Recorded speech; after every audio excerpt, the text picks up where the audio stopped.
All right. How we doing? Good. Going, yeah. All right. So what's up first on our agenda today? Previous story. Well, I guess just make sure. So just to make sure I read the messages and stuff. Where we came back together, is that going to be canon, like quote canon or whatever, or was that just how are we proceeding forward? From what I understood, there might be some additional world building details we have to kind of insert into it, but it'll still be canon. Is that right? Yes. Okay. Okay, I just wanted to make sure. So we're going to say that already occurred, but now we're going to go back. Yeah, we're gonna do like build up. do like a One Piece flashback. Mm-hmm. Okay. So that means what? You're going then, Nick, or? Yes. Okay. Actually, I guess I should ask prior. Are we fighting anything in a flashback sequence? It's just information. Story? Okay, gotcha. All right. Okay. So, in the time of 7 years past, our heroes enjoy celebration over their really tough opponent, a Blackheart. Though Blackheart left some scars behind, not just the one he split in front of them. And now we travel to a dark place beyond the skies as four shadowy figures, or three shadowy figures, sit upon a table. The first one leans in with a laugh. It's been a long time since we've seen you two here, though we do have one absent. Another voice speaks up, glass in hand. Yes, of course. It seems that our fourth has been causing some issues again. We thought he was contained before, but it seems that he still had some power where he was. The third, a feminine voice, though voices, not feminine, but all together. We think that he was imprisoned in the first place for doing something he was not at fault for. And the first voice speaks up again.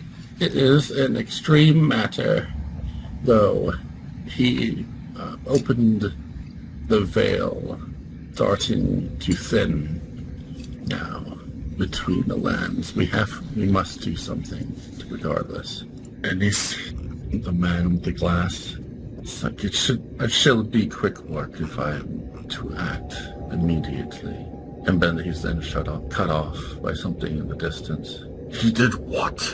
And then you hear a smashing of glass, and the second man has disappeared.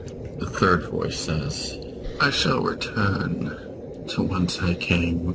I heard he has prepared a gift for me. And vanishes. The first man kind of relaxes in the chair as another figure approaches. A feminine voice, this one with only one.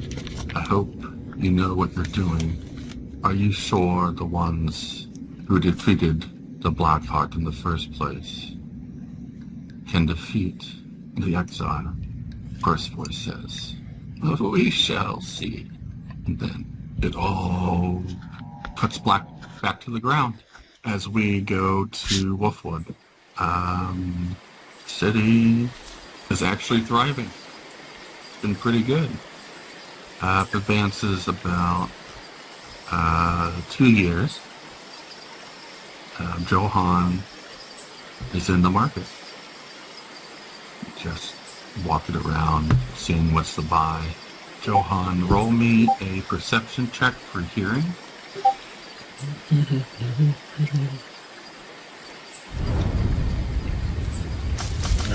That should have been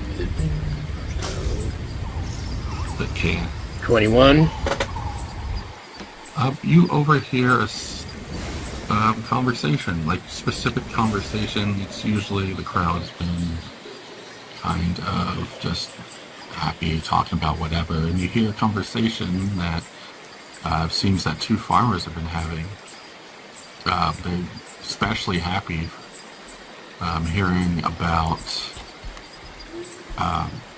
the crops have been really expectedly really good over the past 3 years. No, doesn't seem like any bugs or mice or anything have been bothering. They've just been pristine. Go ahead and roll a nature or history check. My nature's better, so I'll do that one. Okay. It is 26. Wow. I'm wasting all my good rolls already. Good thing I'm not actually going to be like a normal player character for a little while again. Johan, you know that mice and bugs affect the crops.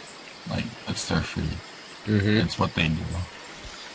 And to hear something that they've been not doing that for 3 years is kind of odd to you.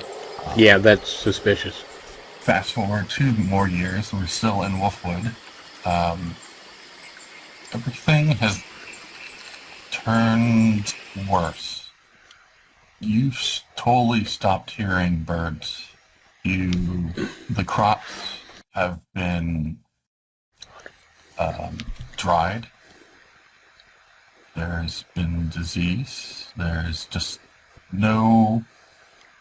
so something's very wrong. There's no animals in sight, really. Like, you see some bigger animals, but they look like they're emancipated. And another year goes by, and your people are starting to starve. I mean, as druids, we can take measures against that magically, so I guess Johan's response would be to commit magical resources to producing food for as many people as possible. But that's still not a good thing, because that's not sustainable. And during that time, you've noticed that your hunters have been telling you that there have been predator animals not known to this region appearing in the forest. Yeah, makes sense. As we move on from Wolfwood, Zack. Yeah.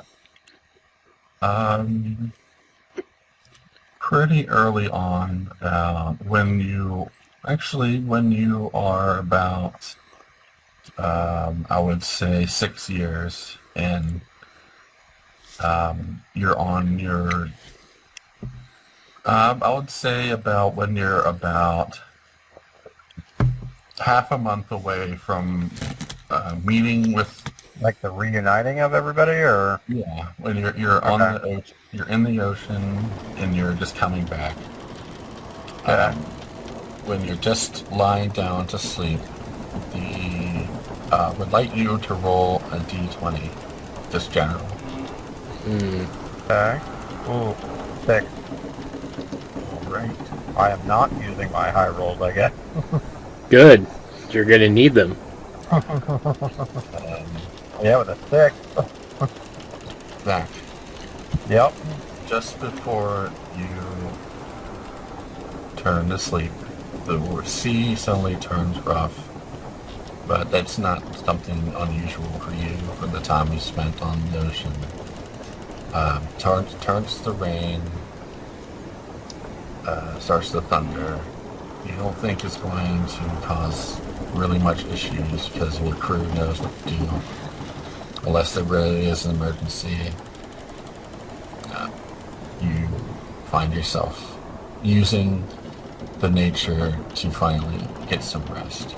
You find a familiar voice in your head that you haven't heard in a very, very long time. Weird, sloppy name. And it actually seems like he's in a good mood. Though, if he's in a good mood, it's probably bad for everyone else. I would say so. You hear a hymn, a rhyme, a children's rhyme. The itsy bitsy spider walks up the water spout. Down comes the rain and wash the spider out. Up comes the sun and dries up all the rain. And the itsy bitsy spider finally come home again. Great. And that is all you hear. Yes.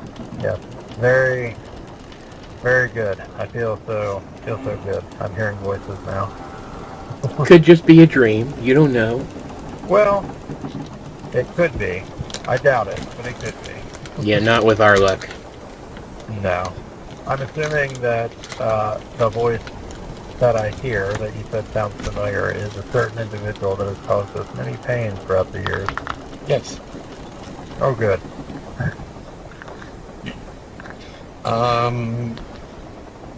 From what you know for Dalrock, you haven't been, like, the times you've met between that time, it's been 5 years forward.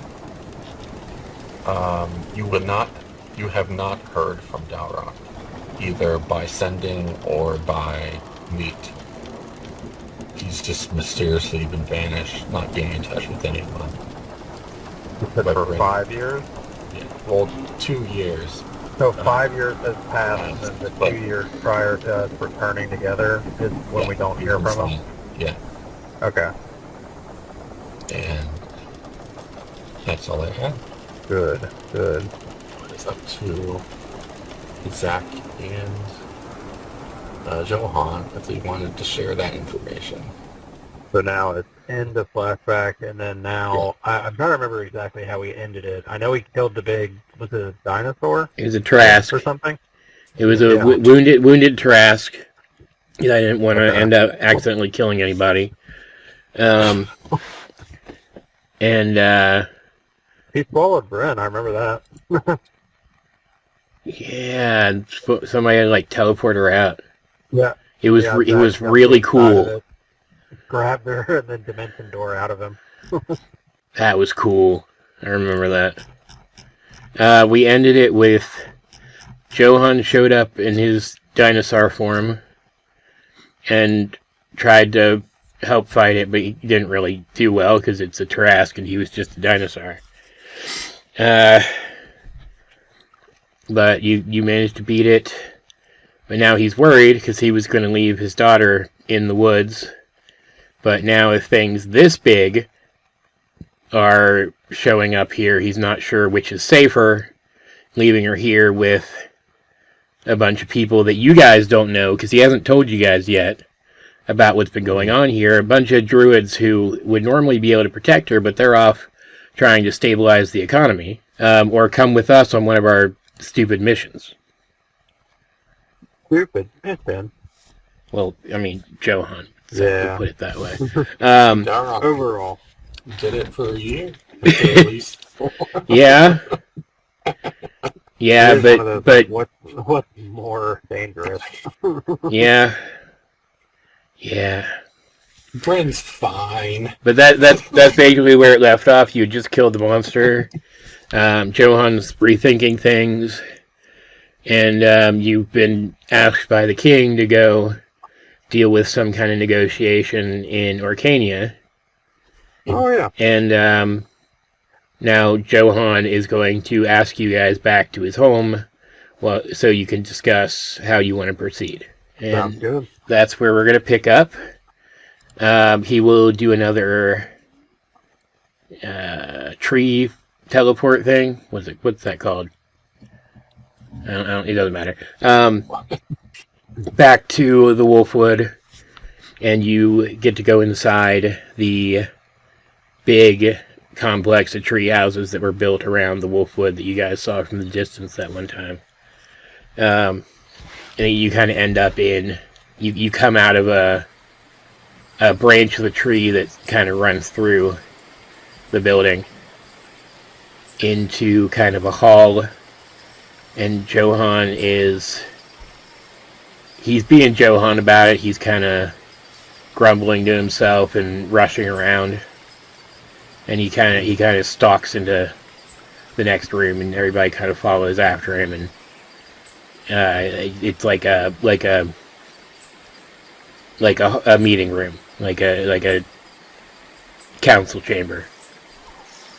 Yeah. He walks in, he kind of kicks a chair over, then picks it back up and sits down in it, tells his daughter to go wait outside, and she kind of protests for a minute, but he insists, and she goes. He's kind of harumphing about it, but she goes, and it leaves the rest of you in there. Everything's kind of woody, like natural. Seems like a homey place, Mm.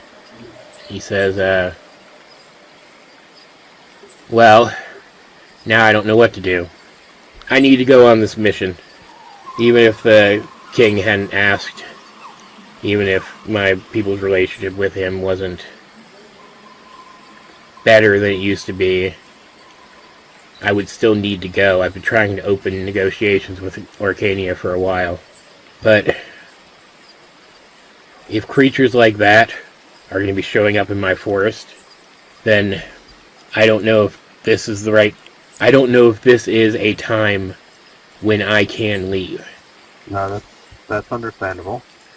I would also wouldn't feel completely right leaving your town in, earshot of those creatures. He kind of sits there for a minute.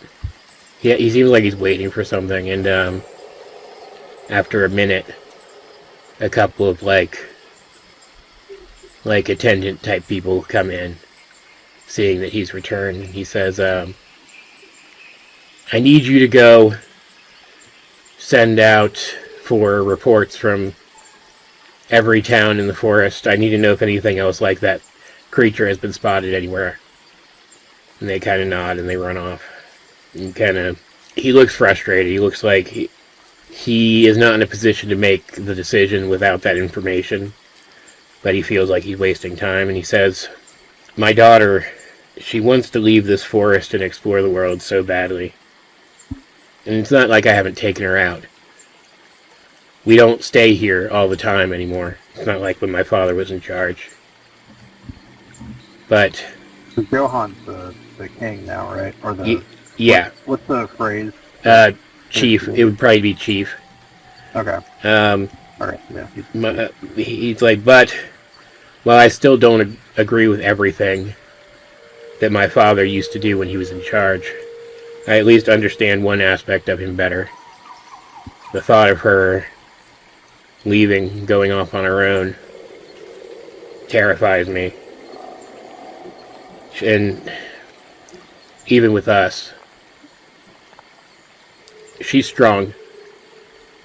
He kind of glances at Megan. He says she's likely at least as strong as her mother physically already, but she has no experience in a real fight.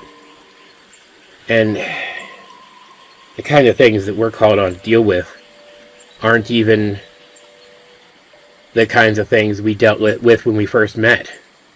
They're on a whole different level. I wanted to get this done and then maybe take her to see parts of the world. But now I think he kind of looks at I guess Zack probably, because I think he would still see Brynn as a kid, and he doesn't really know Orlando very well. He says, what would you do? I know she wants to sail the ocean.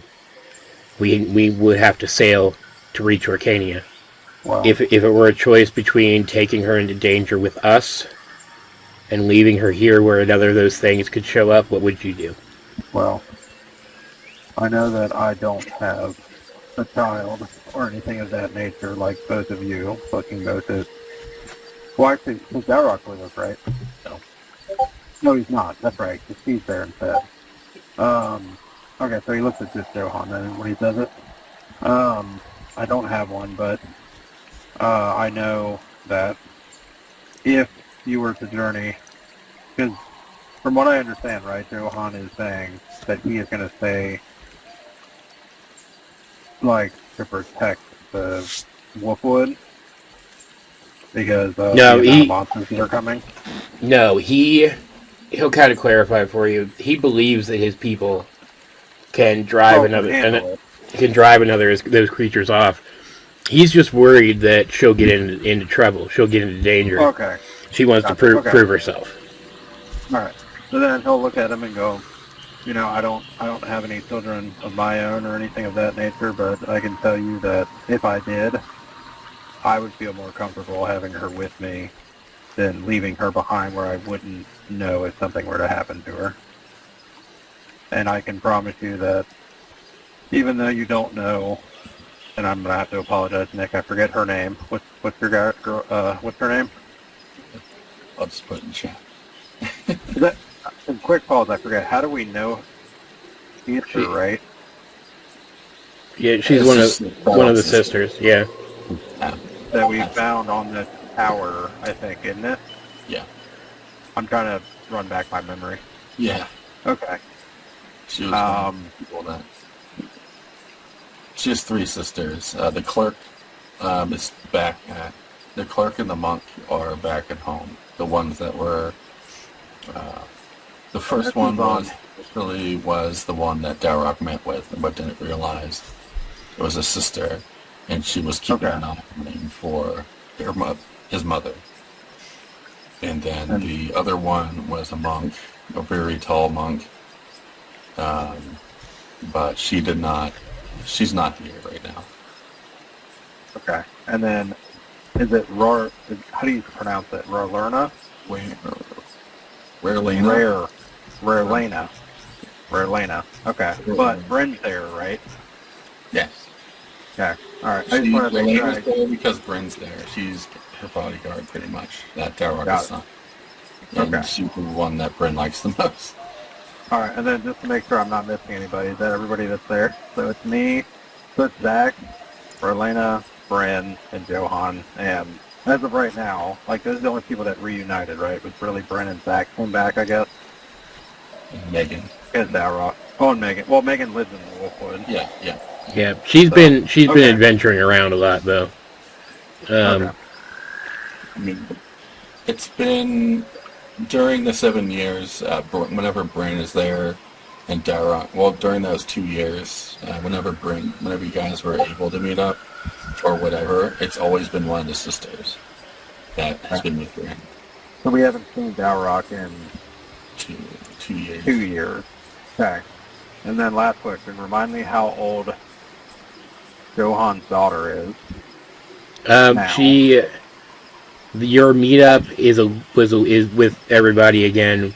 Was a little more than 7 years later, so she's like right around exactly 7. Okay. And then how old was Brynn when we found her? 9. I know I found her, but okay, 9, like, or whatever. Should we? Yeah. If we're going, I didn't know how many years you had to do. It would be like. Well, it's like 7 and it's like 7 and a quarter, because it's basically he said he said that she just turned 7, so it's pregnancy stuff. Okay. All right, so I say all of that initially, what I did before, and then I will motion. I said, I know that we don't know Rarelena as much, but, and I'll kind of just gesture over toward Brynn and say, I mean, we put her in, we had her under our watch for many years as well, and we were able to safely guard her, and I think that you would feel better knowing that she is with you and learning from you by leaving her in this village. He kind of nods. He says, he looks at Megan. He says, "You're all ready to travel because you were out adventuring around. Can you go gather up the rest of what we'll need?"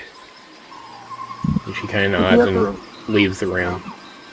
I was thinking, you have to remember, Johan, that Brynn wasn't too much younger, or too much older than she was. And I'm sorry, what's her name? The daughter? Darcy. Darcy. Darcy? Darcy. Darcy. I'm gonna write down. Just gonna Marlena, Darcy. Okay. Yeah.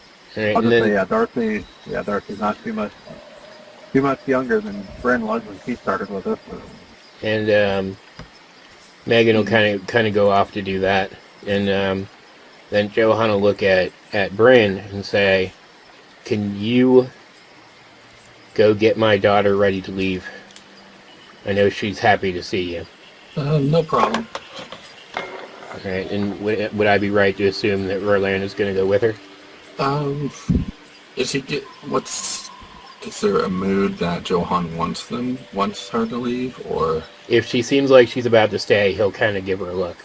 Alright, she'll exit with Brynn. Okay.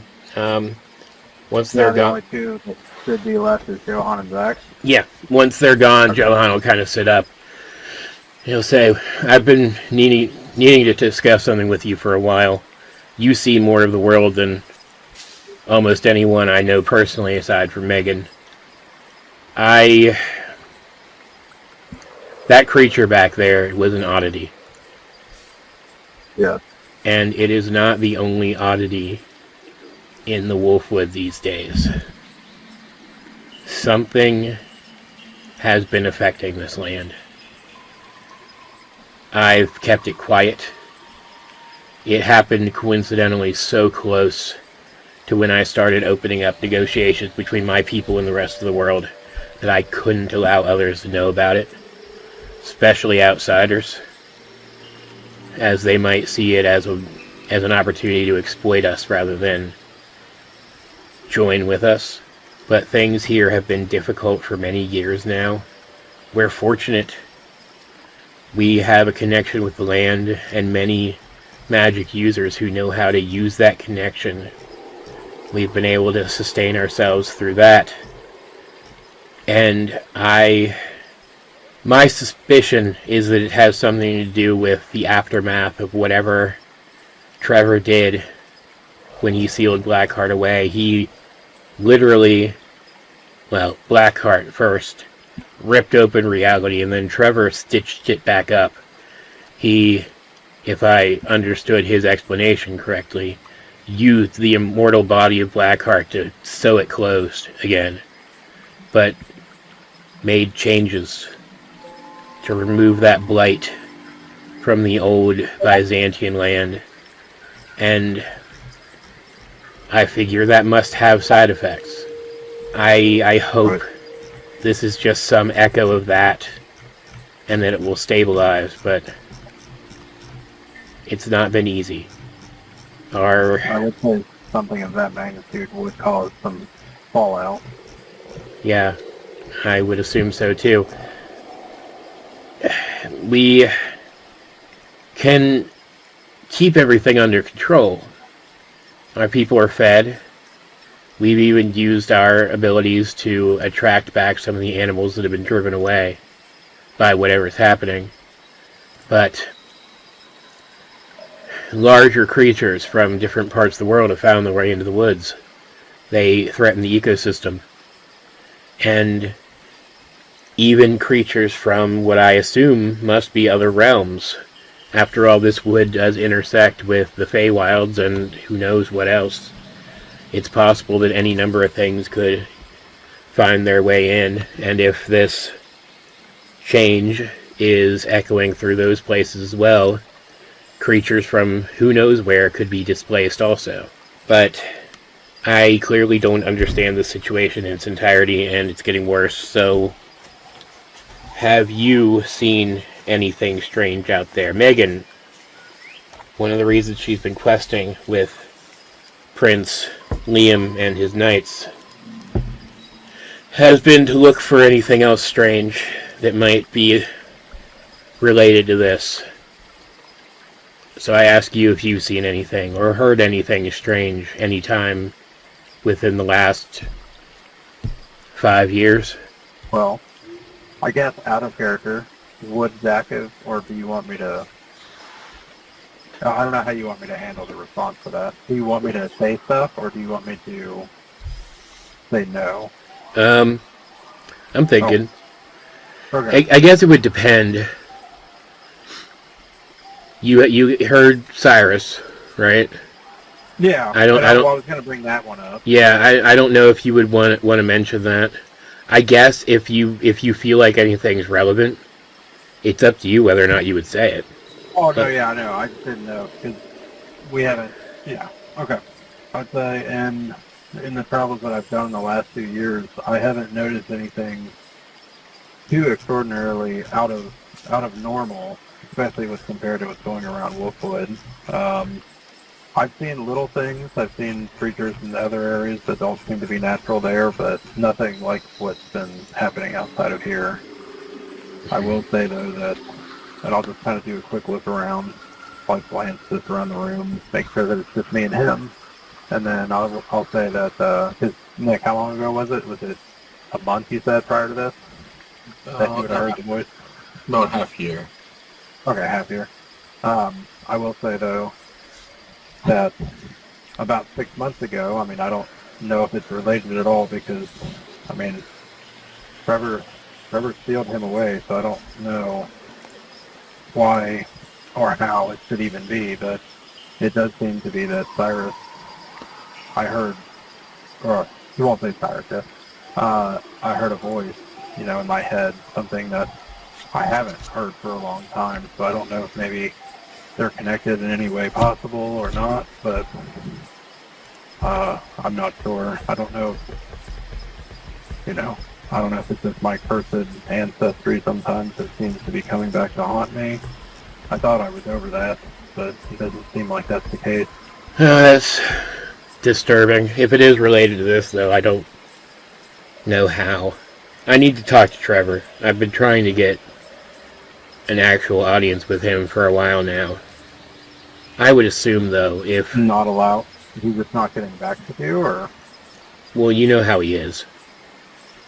Oh, yeah. I have to assume, though, that if this is something that would be a real persistent danger, he would tell me. I would hope so. I mean, we've been through quite a bit, and you've obviously spoken with him even more than Dalrock and I ever really did, for the most part, other than Dalrock connection with him through Brynn's schooling. But I think she did go there, right? If I remember. It would have been, I don't know how long it would have been, but it wouldn't have been long. Like Yeah.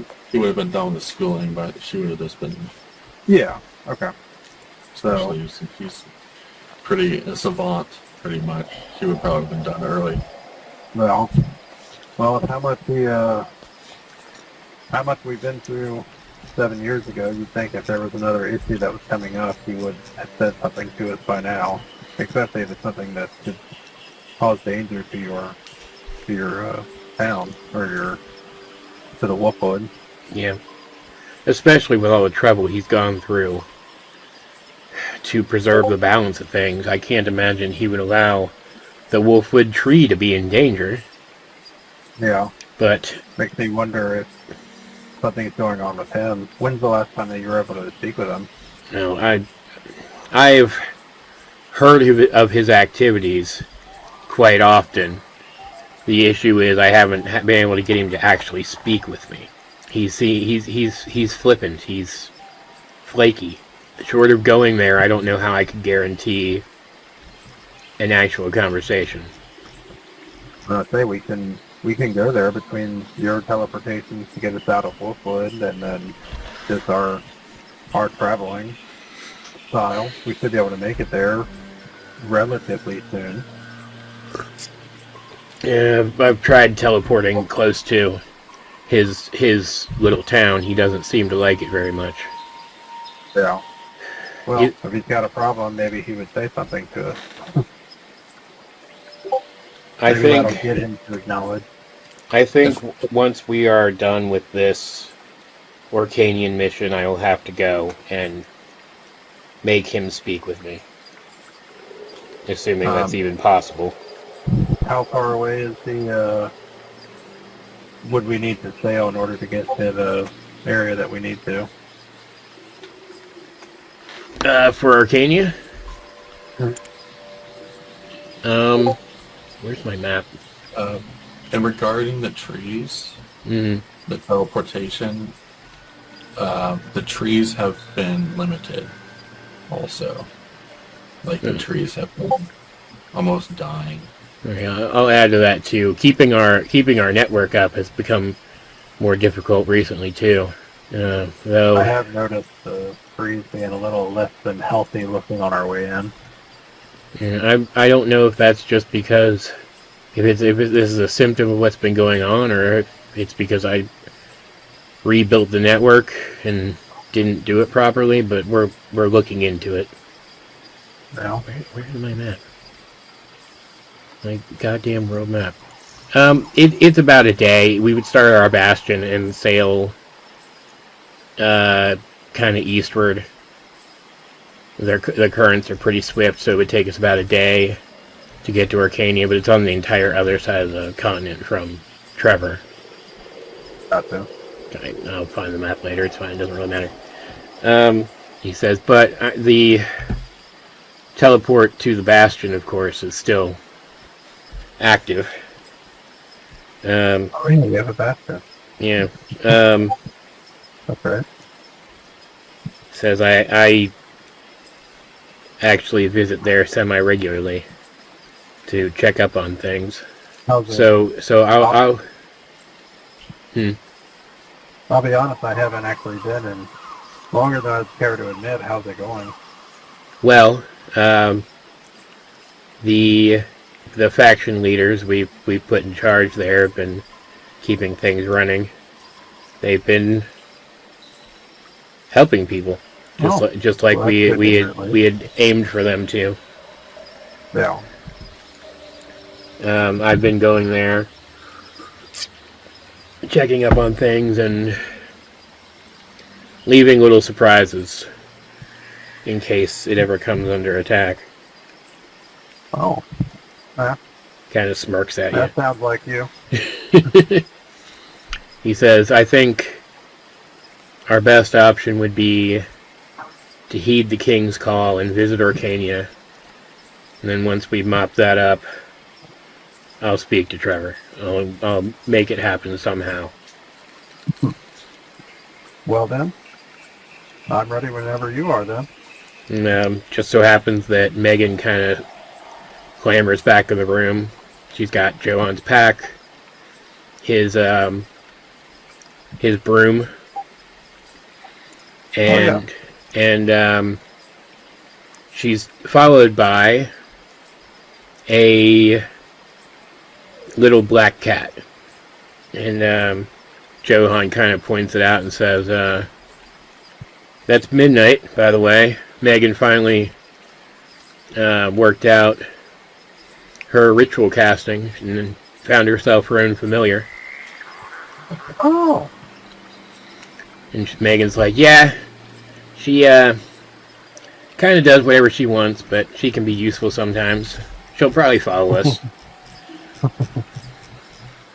Man, it seems like everybody's having a little friend nowadays. And then next, Darcy will kind of come in looking extremely excited with Brynn and Rowlena, I guess. Rowlena. And we can head out whenever, if anybody else wants to do anything else, have any other talks with anybody. Or anything. I mean, Zack is okay. I'm good to head out whenever. Well, I assume the time of day doesn't really matter. We'll head out whenever either in the morning or. But yeah, no, I have nothing else. Okay, so yeah, it probably would be best to wait until morning. Do we want to stay here, or we could stay at the Bastion, I guess? Do we want to, like, I don't know, I guess, because you came in on the Endeavor at whatchamacallit town, right? Yeah. So they wouldn't be at the Bastion for us to take them. So we could get another ship from there. There's other ships docked at our bastion. Yeah. They wouldn't be able to make it there in like a day anyway. I was thinking about logistics. Relena kind of speaks up and says, "There's something wrong here. What do you mean? Like this land is very wrong. It reminds me of, and that's not something that's supposed to be normal. I don't think." Johan kind of shifts in his seat and he says, "I'm gonna want to have a conversation with you about that later. But right now we need to focus on this mission and get it done as quickly as possible. Perhaps we'll have time to talk on the ship." No problem. Yeah. So where do we want to sleep? Does it matter? Do we care? We're in Wolfwood right now, aren't we? Yeah. I mean, I would say, like Zack would feel like I would almost just recommend staying in Wolfwood then for the night unless there's any, problems with it. Just so that way on the off chance that at least for one more night, if something bad happens, we're here to help. Johan kind of nods. I think the match is able to, yeah, take care of itself. Johan nods. All right. Well, he kind of leads you off to one of the other like treehouse buildings, and when he walks in, it kind of it kind of like reshapes itself like a druid grove would, and he's able to create like little bunks for everybody, and he offers that he can like create segments between them if you want, but now you have a place to sleep. Well, I appreciate that. Zack will say as he'll start like just taking like his bag off and stuff and kind of getting ready for the night. All right. Brynn would sleep with Darcy, or whatever, vice versa. Yeah, I imagine she'd hang out in here with you guys. You're not boring like her parents. She's gonna be particularly interested in Zack. She's gonna ask him a bunch of random questions about sailing and what she'll need to do on the boat. But it's like all stuff that you'd need to be showing her the boat to answer, right? Yeah. So you answer it how you would. Will it be like what do the different sails do? How do they work? How do you make them go up and down? Zack will kind of, enthusiastically kind of answer and just be like, well, you're going to really find, once we actually get on the boat, pretty exciting. Forget it. Have you been on a boat yet at all yet? I've been on little boats. Little boats, but not a big one. I mean, I'll tell you that I was the same way when I was a little younger. Not long after I actually was traveling with your father, that I started becoming a big fan of the sea and the boats and such. So I would love to tell you once we get underway. She is very excited, and you notice in her gear that she's gotten together for this trip something familiar. She's carrying a couple of bags on her belt, like little sacks. And an axe, and she's got a big ass club and a shield. But she also has the old decanter of endless water. As that kind of sees it, I'll just kind of smirk and just feel like I remember when your dad found that many years ago. She says, "Yeah, he gave it to me, and she shows you, because I can do this." And she like fills it with water, and then she's able to use the water to make a whip and sling it across the room. Oh. Out of character, Zack actually has that ability as well. Yeah, I figured. How I would, let's see, how would I actually do that though? Let me read the description. Yeah, you have to choose the source of water. Yeah, I mean, there's water in the air. I figure that's fine. Like if you just pull it out of the air, but I thought since I had the decanter and I've like never used it except to explain how we drink, I figured I'd do something else with it. As he does it, I will jokingly also kind of like put my hand out, and then the whip slowly starts turning in the direction that Zack's kind of pointing his fingers, and I'll be like, I do kind of have fun with water as well, so it is kind of it's pretty fun to meet someone else that enjoys it as much as I do. She says, that's really cool. Can I tell you a secret? Sure. I don't think my dad wants people to know, but I still don't know what my connection to the land is going to be. I've never found one yet. I kind of hope that when we go on this quest that I'll find it somewhere out there. But I think my dad might be mad if I do. Why do you say that? Because I think he would want me to find it here. Well, I think you're not giving your dad enough credit. I think your father, I don't know how much he told you about his past, and I'm not willing to go into details about it much. I'll let him do that. But, I mean, he did travel quite a bit, so if you end up finding your connection outside, maybe that's, you don't know. Maybe he'll just be glad that you found the connection, and doesn't matter where. She kind of gives you a skeptical look, but she doesn't argue. How does your dad like it that you seem to favor water over him being fire? She says, well, I think he actually likes that. He has finally told all the people here about his fire powers, because I know they used to be scared of them. But I think fire still makes him nervous. So I think he's glad that I have power over water. But it does make us different. Different's not always a bad thing. And fire and water is a very good balance between the two. And I know your dad is scared sometimes of his fire, but only the ones that can truly harness the great power is granted that. So I know that your dad might be afraid of it sometimes, but there's no one better in the village to hold that power than him. She kind of thinking about that.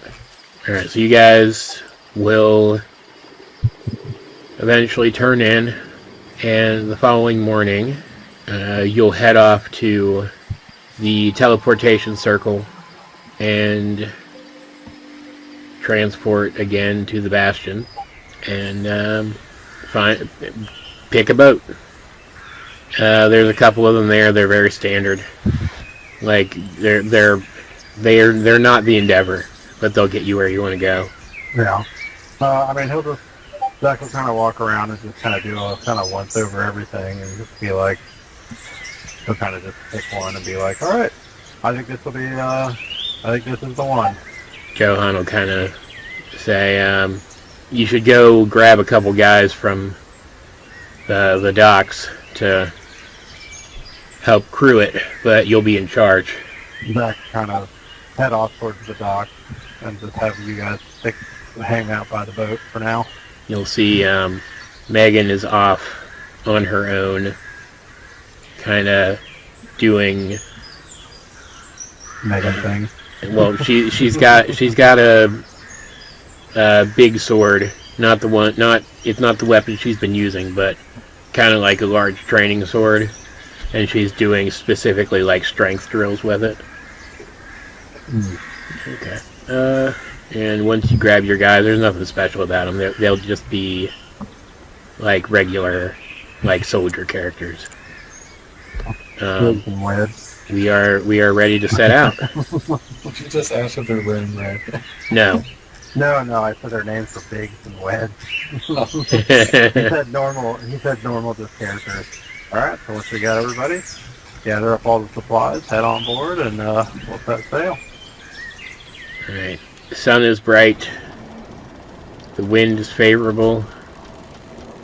The boat creaks beneath you. Not exactly the creaking that you're familiar with, but it's familiar enough. It's warm, almost starting to feel tropical as you enter the waters between the eastern border of southern Byzantia and the western border of Orkania. You have to be a little careful because there's only one spot on the coast where you'll be expected to dock, and they'll help us all get to the Orc King's capital. Anywhere else, and you'd risk bumping into undesirables. Yeah, we don't want that right now. Yeah, and Johan will kind of remind everyone of the situation you're heading into. Kind of a refresher for you guys, and also to get the crew members on the same page. The deal is that the Orc King is facing opposition to his continued efforts to form a marriage alliance with Byzantia.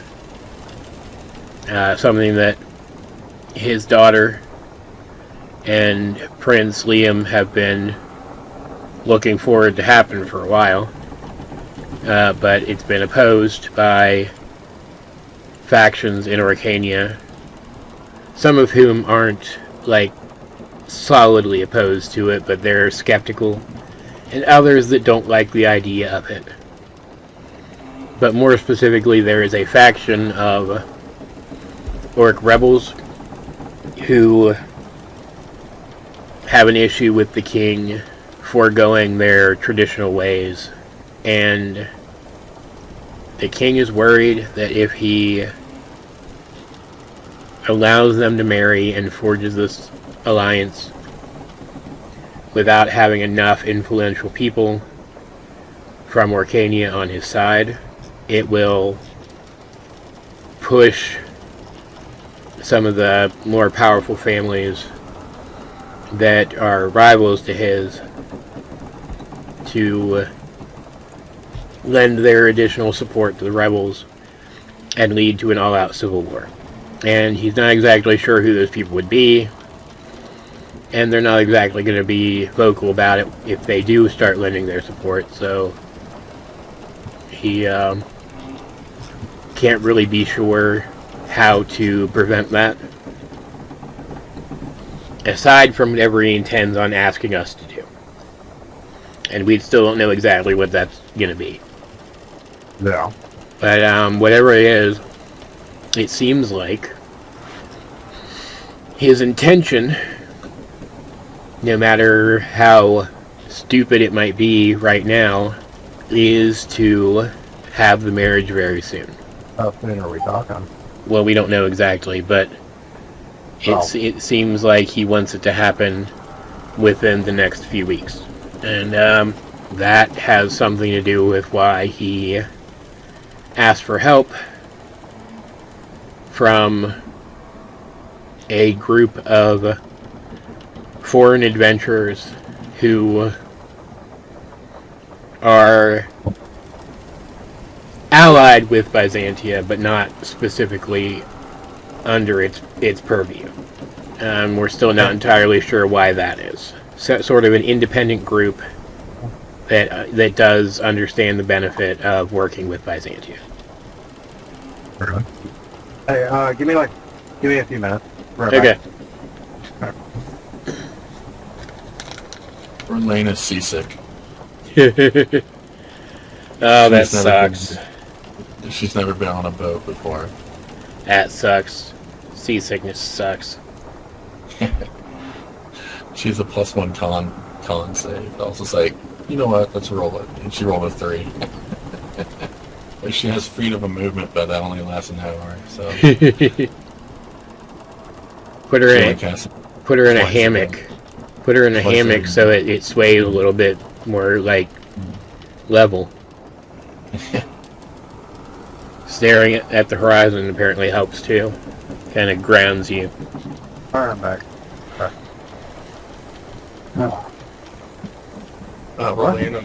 Rolanda's seasick, Jeremy. Oh, good. Perfect. She's never been on a boat before. So. Yeah, that'll happen.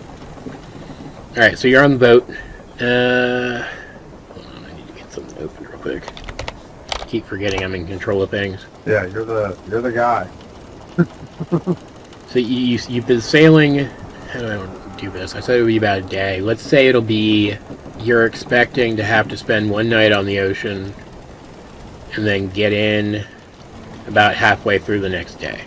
So a little over a day, I guess. Okay. As you are, you're into Orkanian waters at this point. I'll let you guys decide where you are. Johan's gonna be up on the deck, kind of dangling on the ropey things, staring out at the water.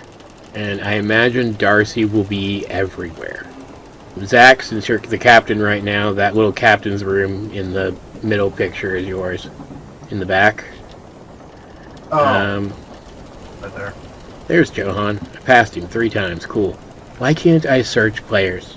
In the ocean, I'm draining in the ocean. Really a good spot. Darcy did not bring the little baby wolf that was following her around with them. Because, you know, it's a baby. So as you're sailing along... Actually, I'm going to put Johan up here. Up in the crow's nest. Makes sense.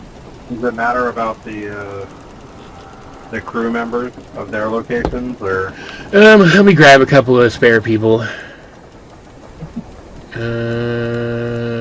Yeah, just in case.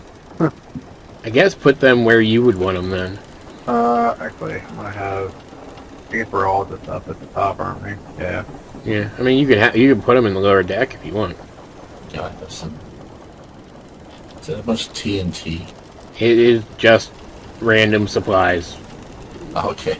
It is TNT, but it's random supplies for us. Hit in the back, we just die. There. Alright. Alright, so as we're sailing along, we're well into Orkanian waters at this point. You expect to be there within a couple of hours, but this is also where things could potentially get dangerous. Because the traditional... I ate all my gummy worms. The traditional... What? The traditional orc culture that the rebels are trying to maintain is them basically being like pirate Vikings. Okay. So you're going to be kind of on the lookout for anything strange. So far, though, you see the land like kind of hazy on the horizon, and everything else seems relatively calm. There's wind, and there's like a little bit of a unevenness to the water, but and there is a current. The current is pretty strong because you're like passing between the two land masses, right? But everything seems relatively normal until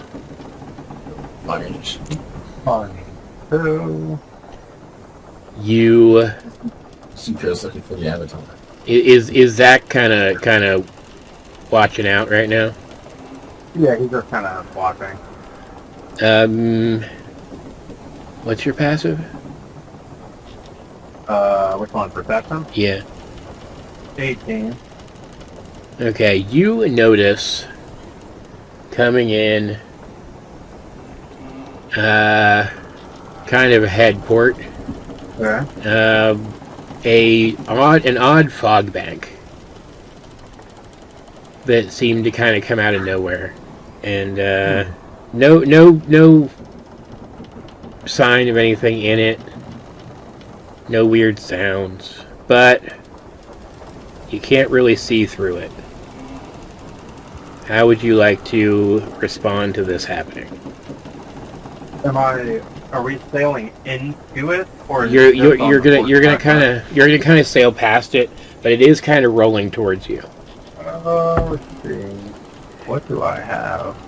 Honestly, I'll probably just kind of walk up here as the fog slowly starts getting closer, but I won't do anything necessarily. Well, you said we're going between two pieces of land right now? Yes, you're kind of heading southeast-ish between the west coast of Orkania and the east coast of Byzantia. But you're heading more easterly towards that west coast of Orkania.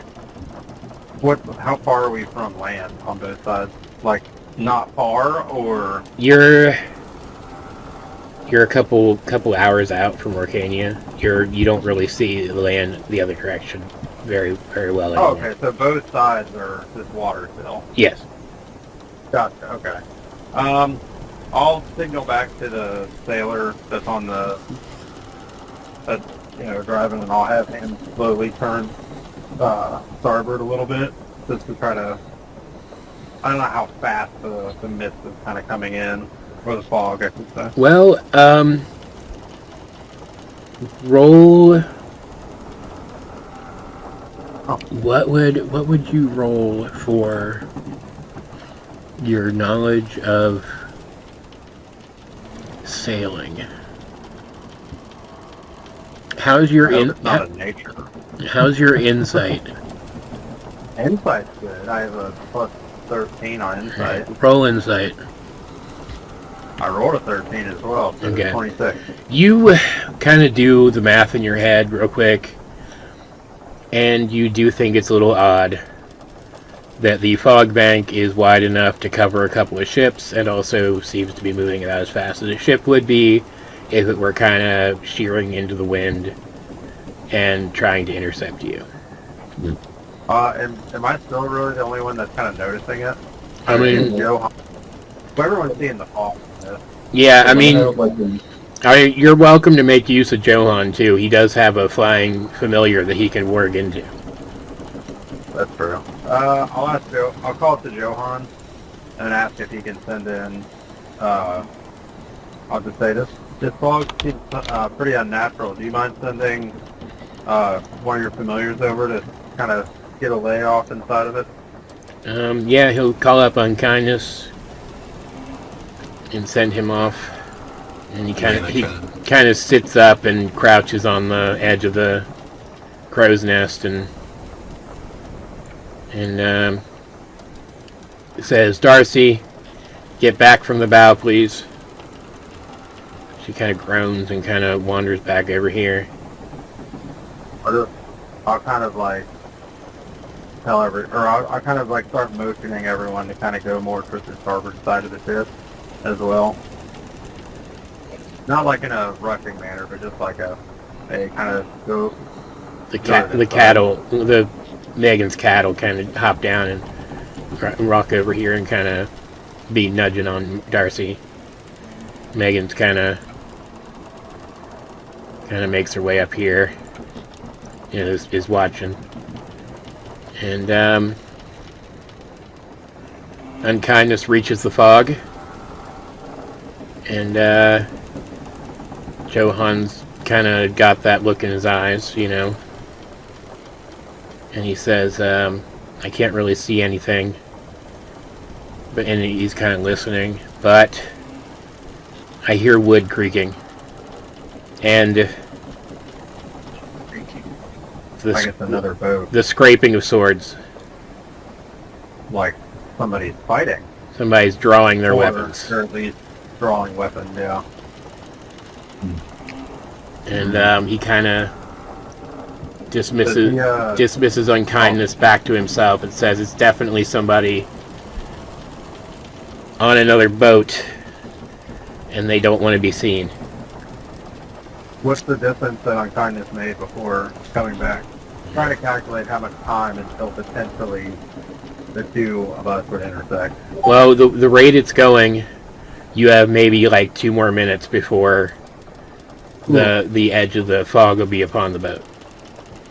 Okay. So we're not obviously going to outrun this fog. You could try. Zack's going to go over and send the sailor below deck. Alright. That way, on the off chance that something happens, the sailors are kind of down there.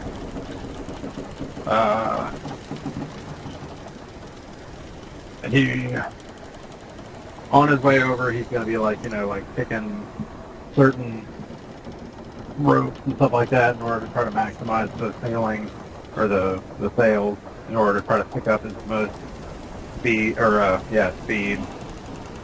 He'll ask Johan, well, I'm trying to remember, does Johan have anything that could, that adds wind? Or, some kind of wind type thing? Let me see. That's a good question. Or her, I guess. I forget what, Johan doesn't really... Brynn or Alina. Johan doesn't really... Unfortunately.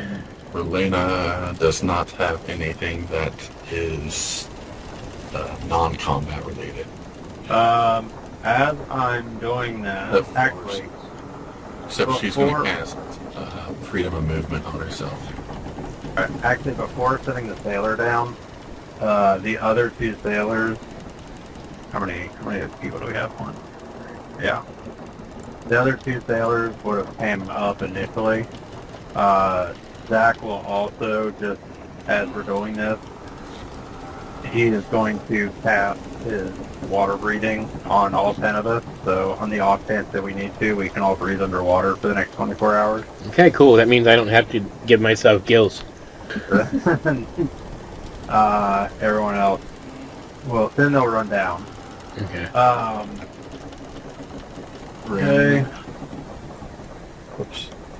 Give me 1 second. There we go. Brynn, you see, she taps something on her, like a ring on her finger, and you see, her armor just, form around her. Nice. Iron Man style, or? Yeah. I am Iron Man. I took the ring, quick draw ring, the quick. Yeah. I will try. I don't know if this will actually do anything. Zack will hold out his left hand, kind of cock it up a little bit.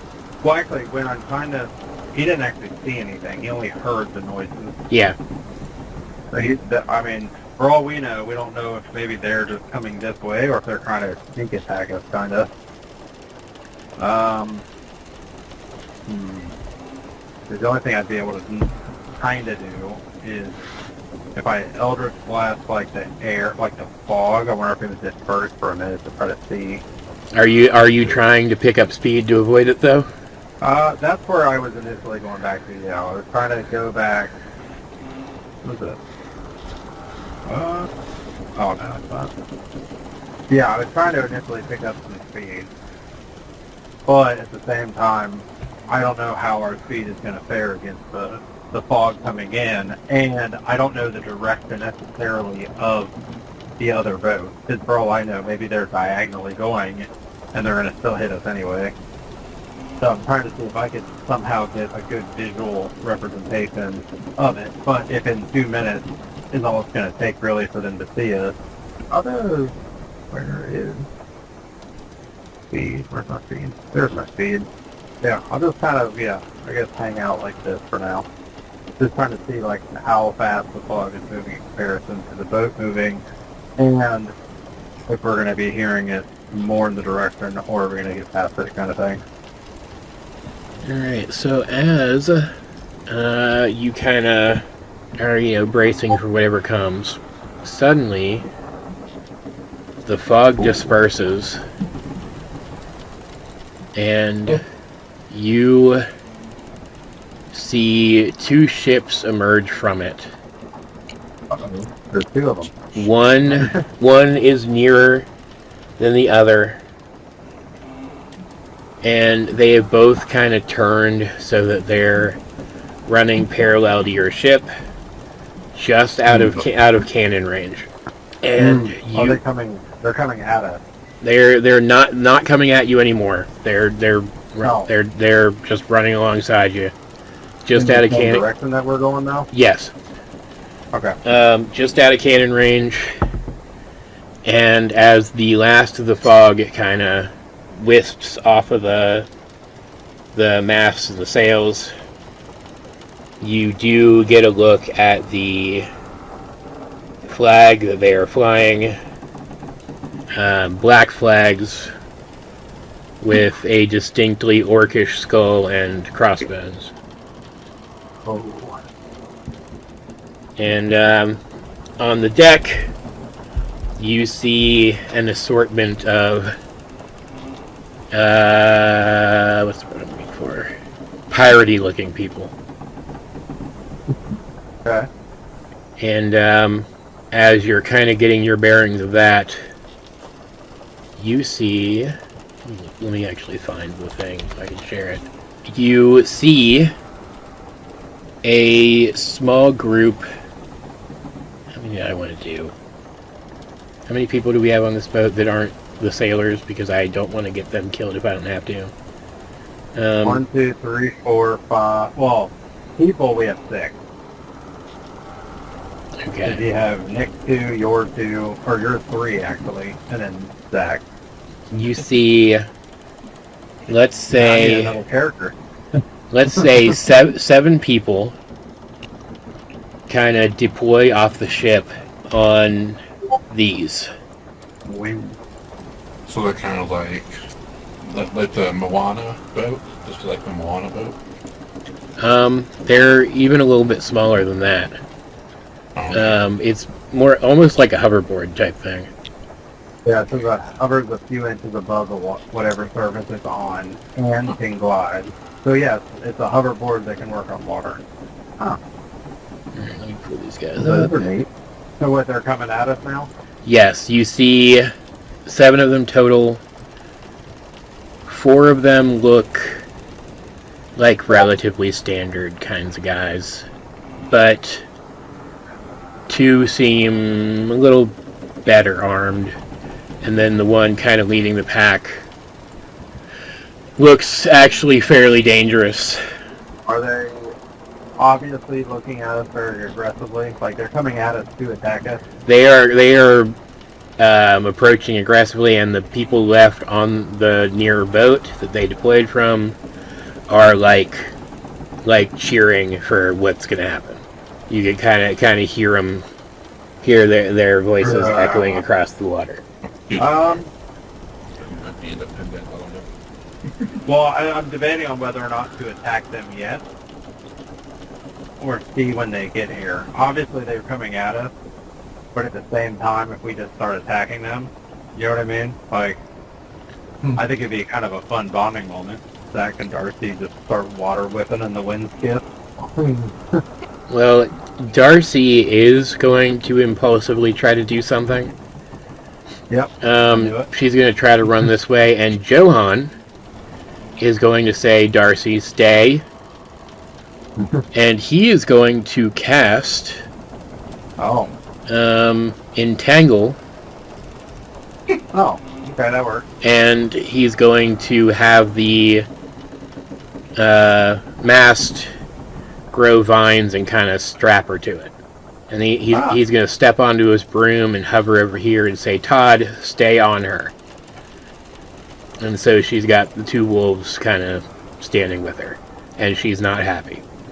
And Megan's going to do a cool action character flip over this and land here. And kind of run up here. I think as of right now, I'm not going to try to attack them yet. So. Alright, well, once they get close, the 4 kind of more standard looking ones, let me do this real quick, so I don't have to keep going back and forth here, alright. Cause like Zack still hasn't, like summoned tiebreaker or anything like that. Like he doesn't have his weapon out.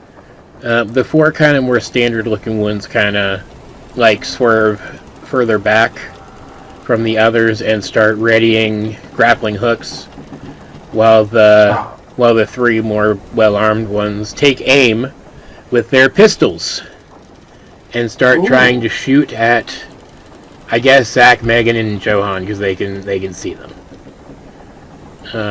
All right. From north, okay. Let's give them half cover, and I don't like how this works anymore either. Goddamn. They need to get their shit together. I like the dice roller is a thing now on the map, but I liked it better when it was part of the game log. Because now I can't have them both open at the same time. Oh, you can't. Yeah, that's dumb. It'll be fine. It's fine. I need to stop bitching. What is their roll? Okay, so did I say 3 of them? I'll have each one fire 1 shot at each of you. This guy will shoot at Johan first.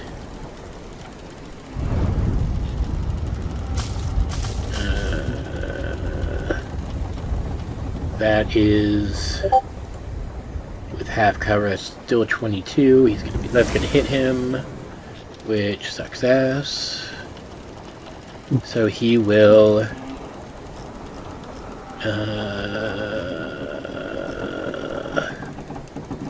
Guess he'll put up a shield. It's fine. The next one is going to shoot at Megan and probably miss, I would imagine. Oh yeah. And then Zack. That is a 12. That misses. Yeah. But they are clearly hostile now, and as they are doing that, the other 4, let me just grab some people. They should be in here actually. Yeah. How far are they from us? Or are you gonna just throw them on the map and they're gonna be that far? Yep. Oh look, there they are. So these guys are kind of, let's say, like out here-ish. I don't know. Whereas the other ones are kind of heading up here with their grappling hooks, looking to board the ship. Oh, they're over that way. Yeah.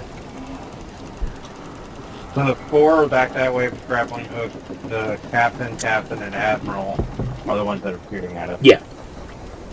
Got it. Since they attacked us, are we in initiative or are we still these things? Yeah, let's go ahead and roll initiative. Alright. As I roll initiative, I will use my feat, the purple dragon rook. Basically, the purple dragons are just redone versions of the, not redone, but basically they're the same thing, just the Knight of Sword and stuff like that. So it's the same, it's the newer version. When I roll initiative and I'm not incapacitated, I can use it to 5 creatures that I can see within 30 feet. They all gain heroic inspiration. Once I use it, I can't use it again till I finish the long rest. Whoa. So I will give our team the 5 human characters, I should say. 1, 2, 3, 4. Well, I guess I'll give the 5, and then it's not Darcy, she's tied up. So I'll give us all heroic inspiration. Cool. Okay. It is Johan, Zack, the pirate admiral, Marlena, the pirate captains, the regular pirates, Brynn, Megan, and Darcy. No, Darcy. I mean, she is going to try to escape. Oh yeah, I know. I feel like I'm gonna like Darcy. So Johan, what is my speed on Bramble? Yeah, okay, that's what I thought. Alright, he's gonna go. Throw water. Drown. Go there. Hey, oh, she's flying, that's right. He's flying, yeah. And he doesn't want those guys to board. I don't know why, but you know.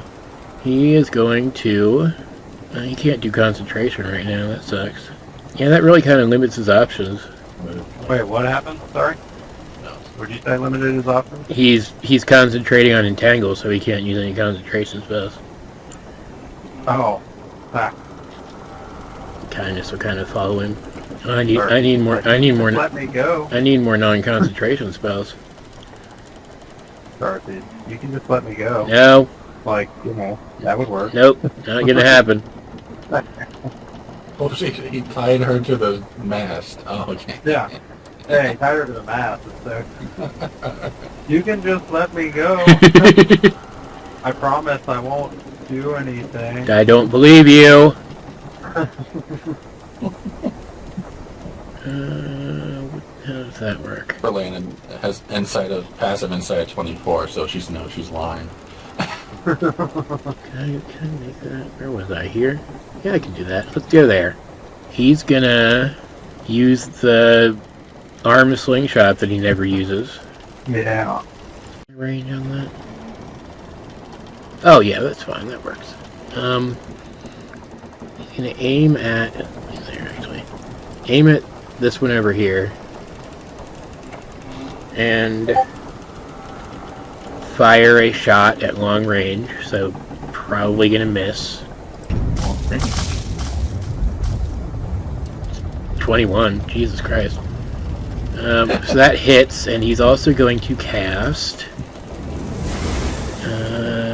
perforating shot at 5th level. So that all 4 of them have to make dex saves of 21. And if they... Is that save or suck, or will that half? They'll take half. What will the damage be on that? 23 if they fail. Okay, cool. And what was the weapon damage?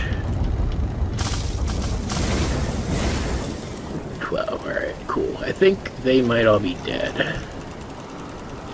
Possibly. No, they won't quite be dead.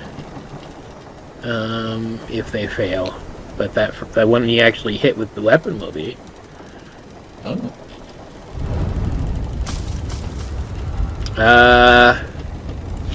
So this one's dead. And the rest of these only have 10 HP. He means business today. Oh, Zack turn? Yes. Alright, I'm going to try to do a rule of cool thing here. Yes. Okay, so I am going to, as the fight starts, he summons his tiebreaker, so he's got his sword. He is going to bonus, where is it? Level 2, there it is. I will cast Wind Sprint on myself. So, Tempest Wind lifts me up and then carries to a creature that I can see within range of 60 feet. That's sick. The next time I hit that creature, they take 2d6 extra slashing damage as the wind buffets. So, that's not even the real cool thing yet. I'm going to... Is the Admiral look the one that's the toughest? Yes. Okay. I'm going to let the wind lift me up. I'm going to just barrel run straight at him. I'm going to attack him. Awesome. So, I unfortunately only got a 20 to hit. That hits. That hits. Alright. So, a couple of things is going to happen. So, first off, I deal him 15 damage. Plus, what is it, 2d6? Yeah, 2d6. So, 15, 19... 21 total damage to him. But the rule of cool that I'm going to try to do is my level 7 aura. I have the Where is it? Nope, not that one, not that one. Where's the name of it? My aura. The first time I hit a creature that is large or smaller on my turn with a melee attack roll, I can use my aura of the water to move the target 10 feet to an unoccupied space. My rule of cool is I'm trying to knock him 10 feet back off of the wind. Yes, you do. The thing, and then land. Yes, you do. So he goes there, and you land on the wind skiff. And then that'll be my turn. That's awesome. So he's not that happy. Okay. His turn. He's very surprised. He's going to flail around in the water for a second. It is Rerlaner's turn. What can I do here? And these guys are orcs, by the way. Which means technically that one that Johan killed should have gotten back up with like 1 HP or whatever, but like, who cares? Well, yeah, because if they die or whatever, they take the one. They just produce the one or something. Yeah. Which we'll say that she drowned.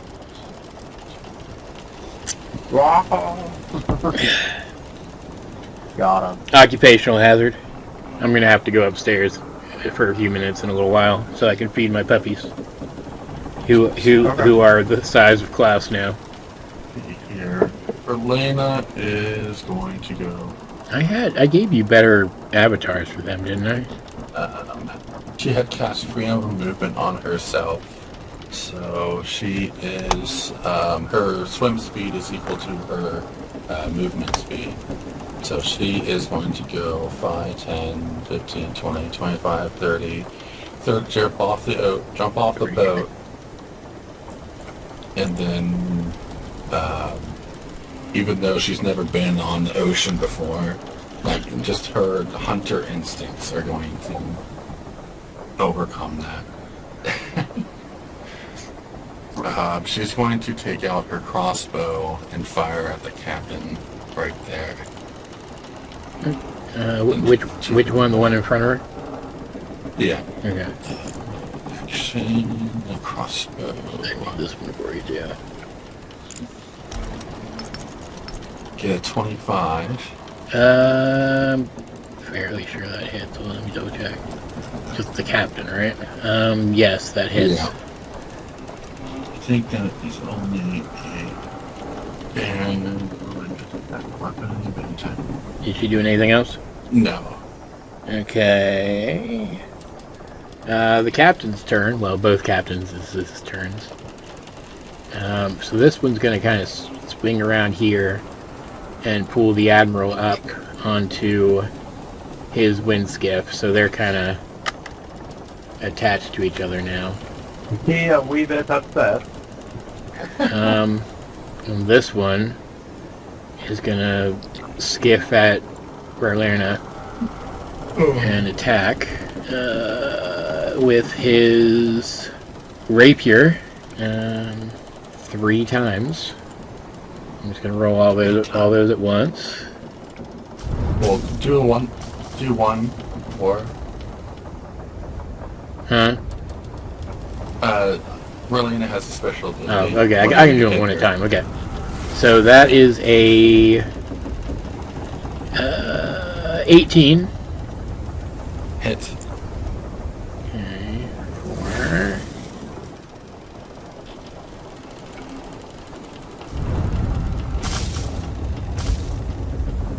4. Uh, 11 damage. Oh yeah, I should roll them separately anyway, because now he has Vex. Let's see here. Relena has superior hunter's defense. When you take damage as a reaction, well, not that. Should I do that one? I have another one. Okay, here it is. I have multi-attack defense. When a creature hits you with attack, that creature has disadvantage on all other attacks against you until this against you this turn. Okay, so he does not have Vex then. He just has normal hits now. Cool. So his next one is a 24. Hits. That was really lucky. For 14 damage. Ugh. Should have done the other one. Yeah, probably. And another 24. Okay. For another 12 damage. Okay. Which brings it to the regular pirates. And this one is gonna divert to Johan, while the other two manage to make it to the boat and get their grappling hooks up. They're not gonna have a good time. Nope. I'll do that now. That wouldn't even be. There's not even a point. So the one attacking Johan. Yeah, let's just roll them both at the same time. This one doesn't get anything special. That's actually not bad. 22 and a miss. So Johan will take the one hit. It's fine. 5 damage. Against who? Johan. Go on. Oh. And Brynn. What's your speed, right? You are 30 feet. I'm guessing they are noticeable, like they're climbing up. Oh yeah, it would have been pretty easy to hear the grappling hooks, and then like look back there and see them. Oh. Don't jump in the water. 30 feet. Oh, what can you do, Brynn? What kind of chaos can you cause? She will cast concussion on the pirate that is on the right, and it is a con save. Not good. So 17. Oh, she's got 17. She made it. Damage? Nope. I don't see anything else that she can do. It's fine. They'll be up on the deck soon. Okay. Megan then. She's just gonna kind of squeeze through and run over here and take her axe under the edge of the grappling hook and just kind of pry it up, and she falls in the water. And Megan is going to... No, let's wait. She'll just kind of stand there watching the other one. Yeah, that's fine. Which brings around to Darcy.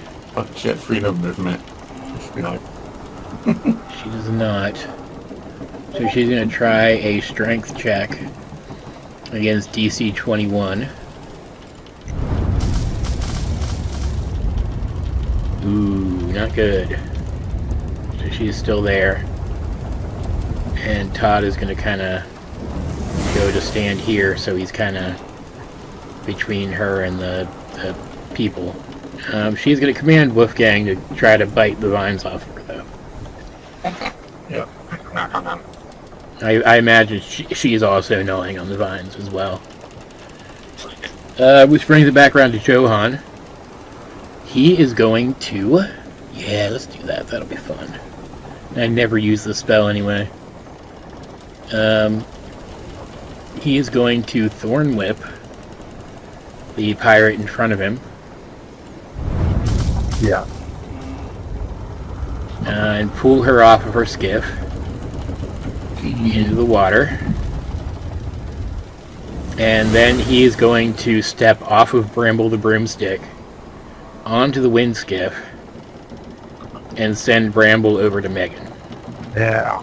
And yeah, Zack's turn. Alright. He is... How far away is Zack from the other boat now?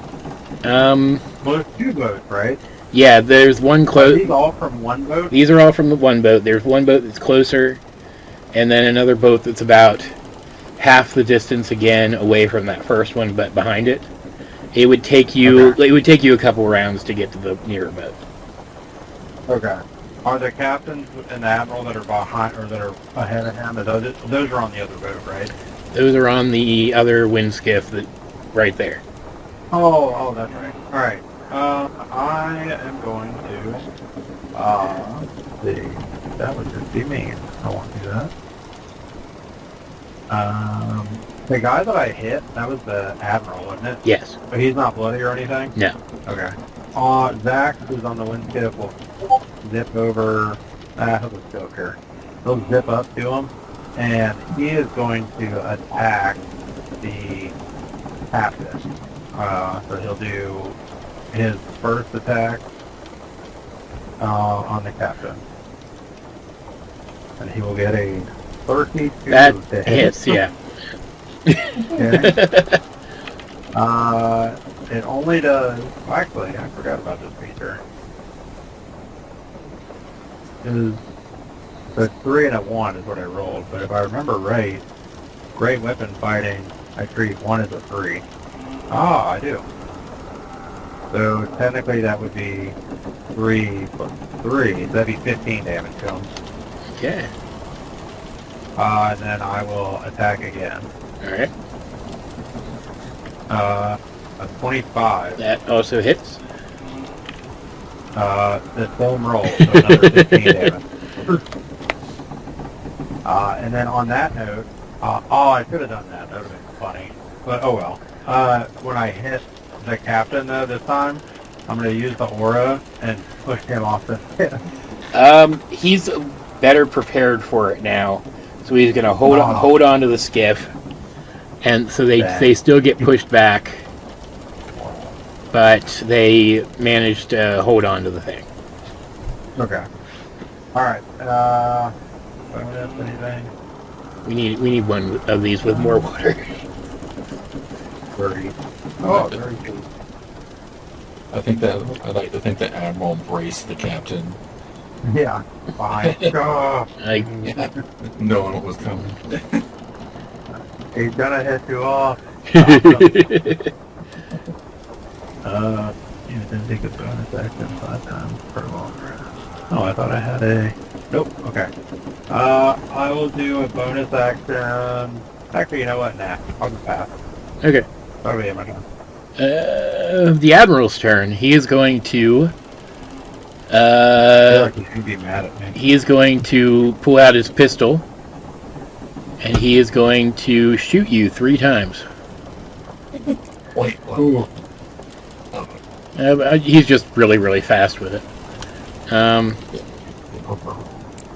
Is that a plus 10? Yeah, okay. 1. 20. Like the first one is 20? Yeah. Okay. The 20 is my armor class, and how many spell slots do I have first level? Why not? I'll steal 25. Okay. And he'll, for Miss. thematic purposes, he will throw up his left hand and a bunch of water will come up and in the way and block it. I like it. So that one missed. That one also missed. So yeah, he's got 25 now. Alright. It's Berlana's turn. Relena is going to put away her crossbow, and she's going to draw her 2 moon sickles. And because of Vex, she has advantage on this. The first one... Well, Vex is like, isn't it the first one you have to hit first and then you have advantage? Oh, yeah. I think it's, I think once you hit something, you then have advantage on the next hit you do. Yeah. She hit him last turn. Yeah. Oh, never mind. Sorry.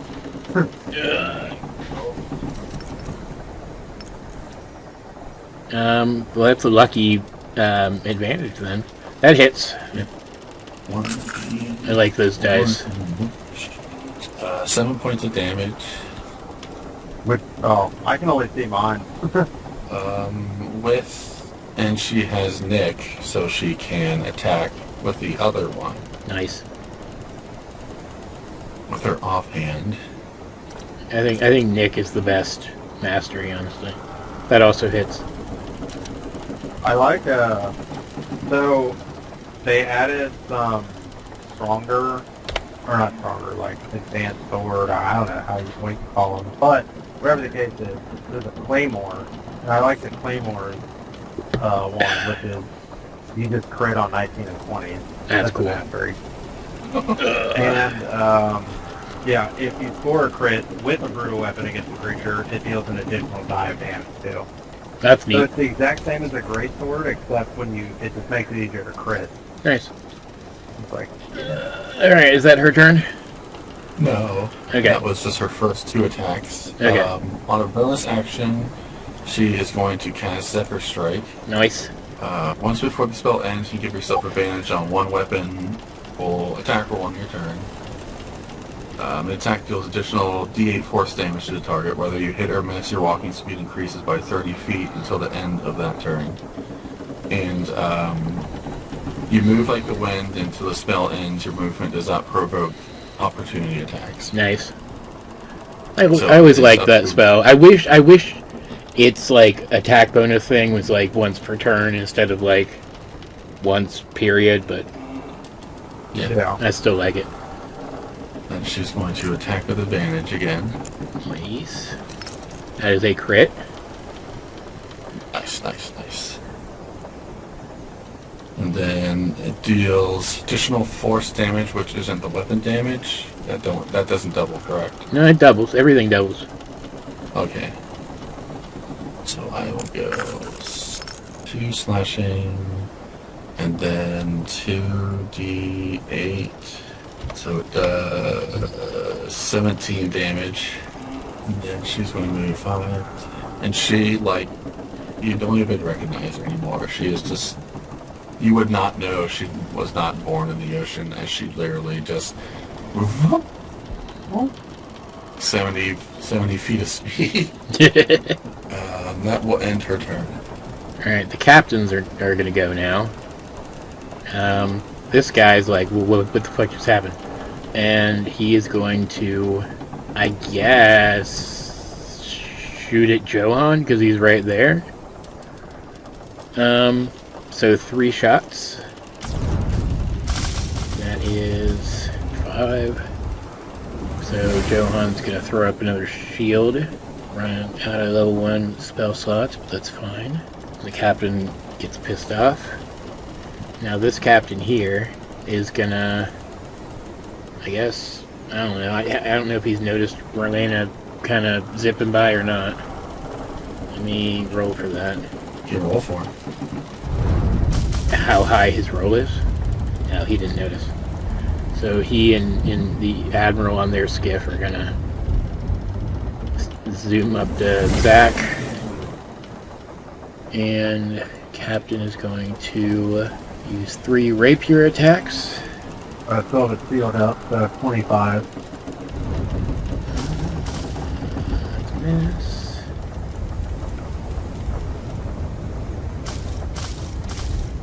That's a miss.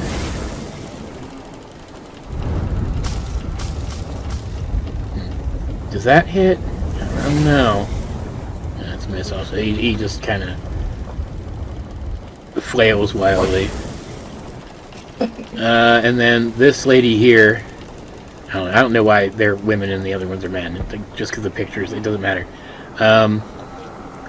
Is going to drop back down onto her skiff and kind of retreat.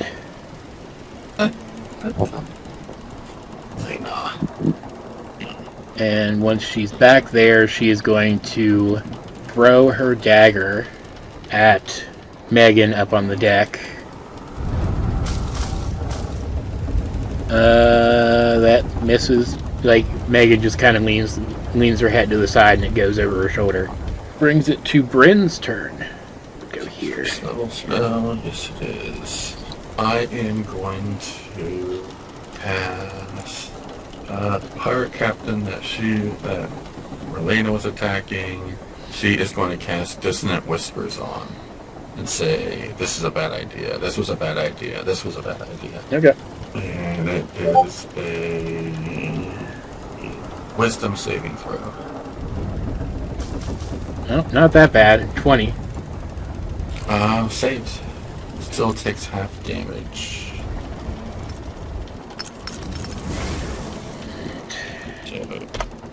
Psychic damage, so it's 6 points of psychic damage. Nice. I mean, he's not doing well. Is that her turn? Yep. Alright, Megan is going to step onto the broom and then Broom. hover over here.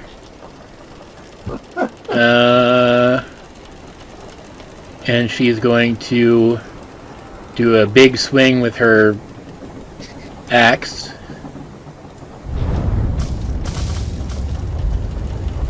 I think a 37's gonna hit. 37. And just like lob this woman's forehead off. And then she's going to, what's it called? What's the thing called?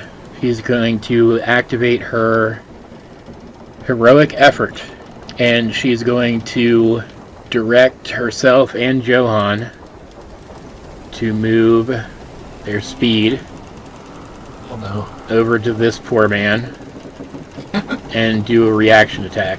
So she swings her axe again and hits. That doesn't quite kill him. But then Johan swings.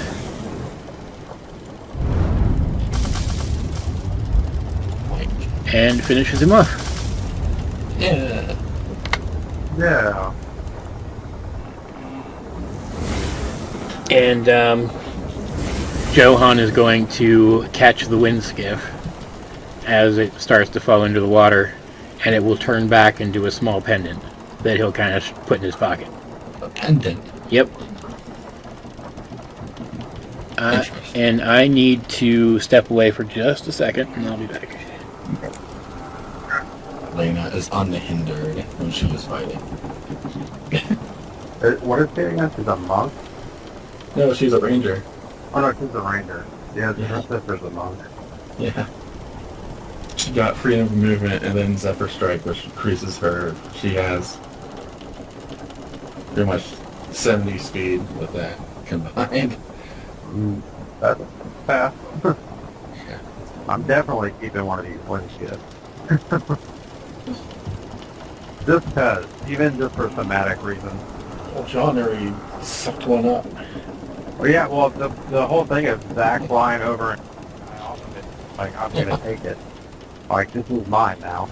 And then now Johan has one. I'm like, Johan, you have a broom. What are you doing? The wind skiff is less powerful than the broom. Alright, I'm back. Okay. We just did Megan's turn. So it is Darcy's turn again. She's gonna try to break out of the thing again. And I'm gonna give her help from Wolfgang.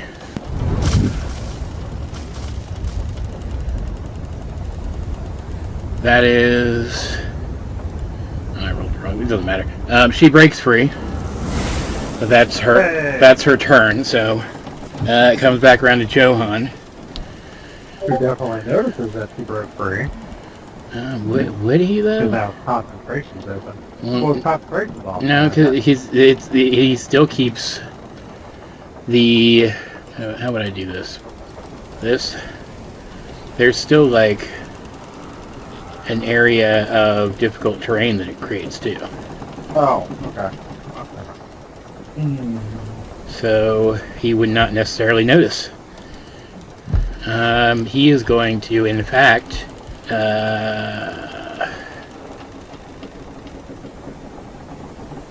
go here and I think he would probably call back to Megan to go protect the ship. So she'll head back up there on her next turn. And then he will... let's swing at the captain since we're kind of wearing him down already. Yeah. That will hit for sure. For...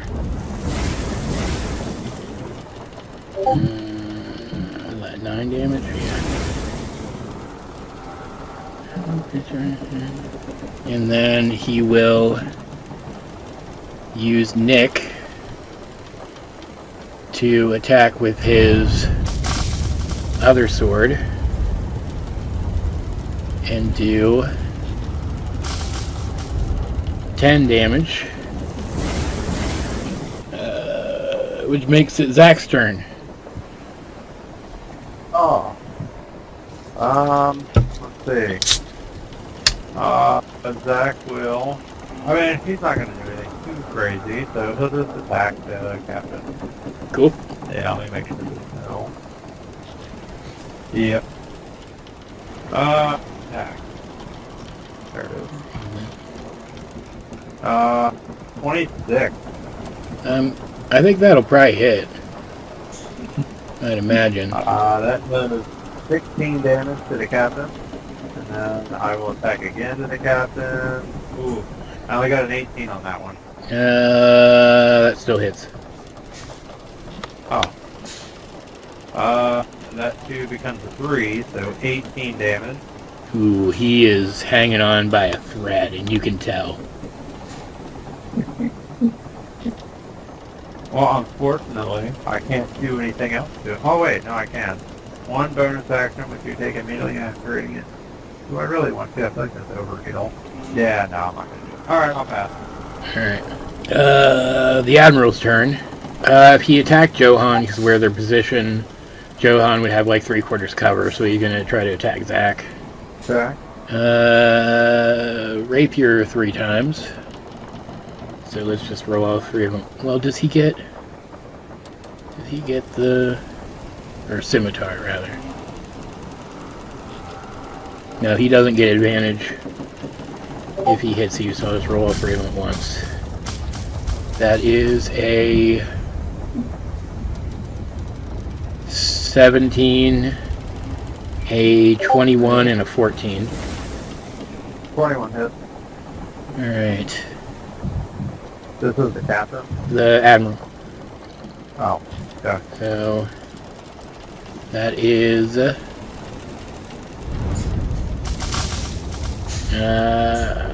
15 slashing damage and 6 poison damage. Okay. As the attack hits, you see Tiebreaker glowing, and it deals him, 11 radiant damage. Alright. You also have the poisoned condition until the end of his next turn. No. I don't know what that does. You have disadvantage. Oh. Alright, I'm poisoned. He attacks again. No, he attacked all 3. It was all 3 attacks. Okay. Yeah. Yeah. Okay, so that's his turn. Yeah, he does have a bonus action. He is going to... I should have done this earlier. He's also going to rally as his bonus action. He can only do it once per day. But the next time the captain attacks, assuming he gets to, he'll have advantage. Oh. Not much, but you know. Yeah, that's his turn. It's attack, whatever he did. Huh? Whenever he attacks. Whenever The captain will get advantage when he attacks. if he's alive. the captain will have advantage on attacks and saving throws. Okay. But I don't think it's going to end up mattering. Rarlana's turn. Rarlana, like a shark, is going to pop out of that water at the Admiral.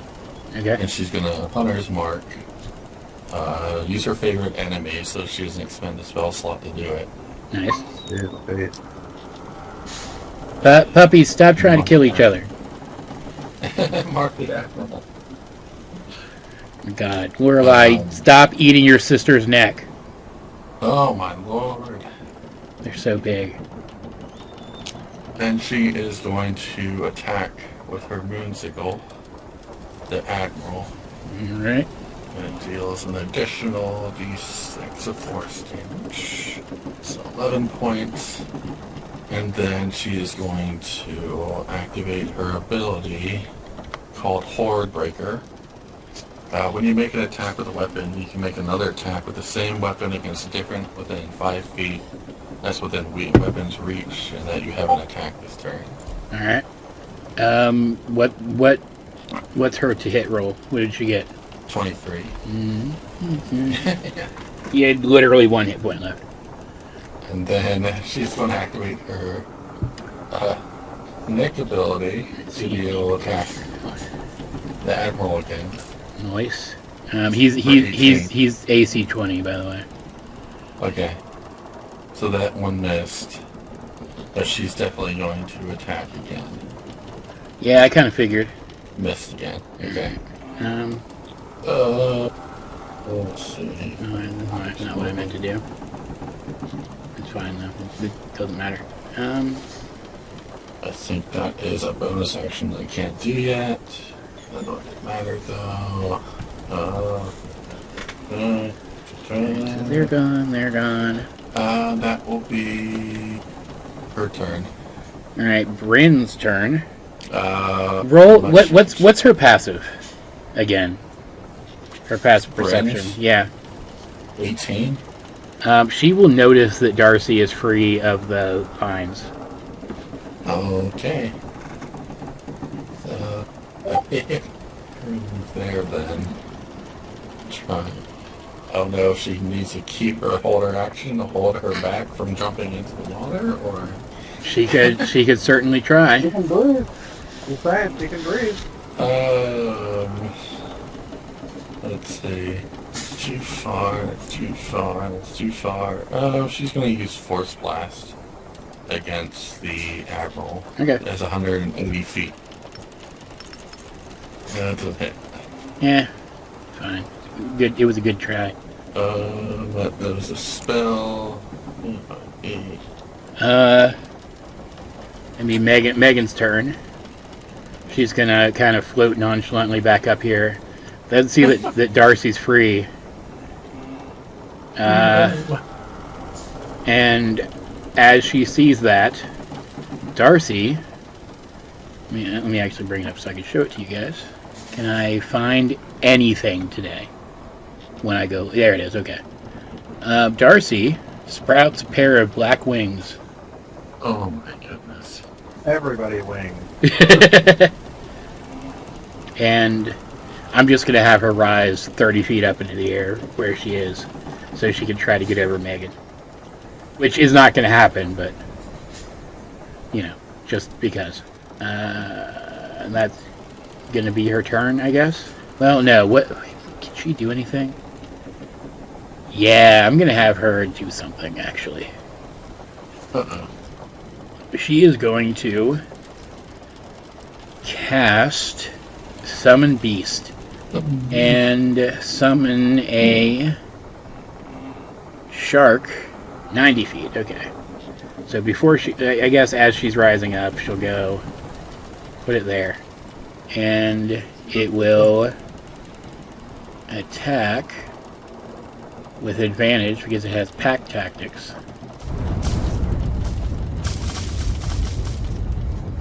15 plus her spell attack number, so 5, so it hits for 1d8 plus 6.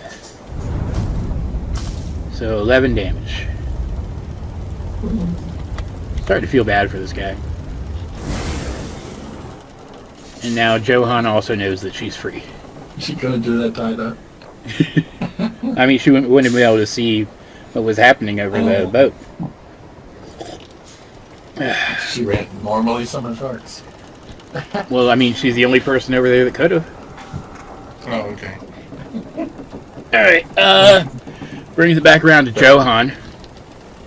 That lone random shark in the ocean just attacked the animal. He's gonna look over, see her hovering there, and he's going to make a judgment call that Megan's probably got this, and he's gonna attack the Admiral.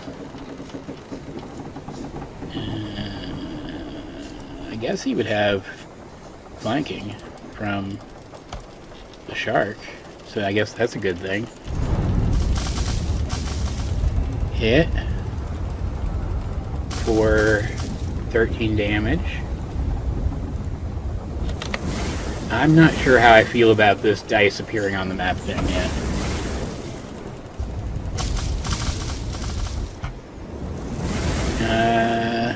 Yeah, that's fine. I'm not going to use my last spell slot for a Hunter's Mark because, like, I think he's dead. Yeah, I will though before all that because I forgot to do it. Bonus action and use my Gift of the Chromatic Dragon ability that I never used to add an extra D4 fire damage to that hit. Each time I hit with it. 1 damage, good. That'll make a difference. Alright, Well, the captain only had 1 HP last time, That's- so 1 that's HP makes a difference. true. Which brings it to Zack's turn. Is the Admiral bloody at all?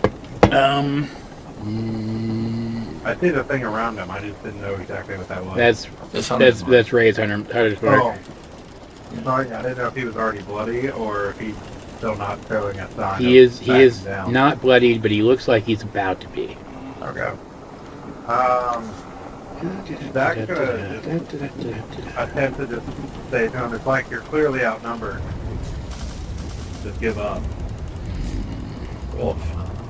Surrounded literally by a shark. Shark. 2 people on skiff that killed your other people. I don't know what the hell that is behind you, Right. but I doubt he is going to respond to that at all.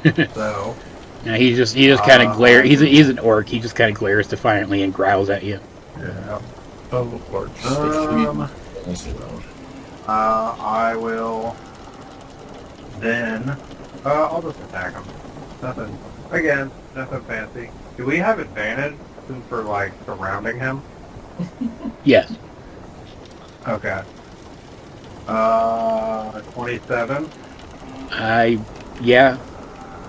A 1 becomes a 3, so that's 17 damage to him. 17 damage. And then I will attack again. That one, however, is a critical hit. All right. Cool. Oh, no. So, you know what time it is. Smite. Smite. Nope, that Smite. two becomes a 3. Smite. So 26 Smite. damage. Smite. Bye. And then he will use a 4th level Oh God. pack slot. This man is about to be vaporized like Cell. Instant Kamehameha. Let's see. So,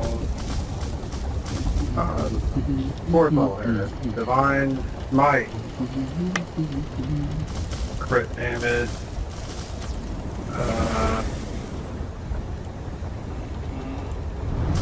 Yeah. It does 43 Divine Smite damage.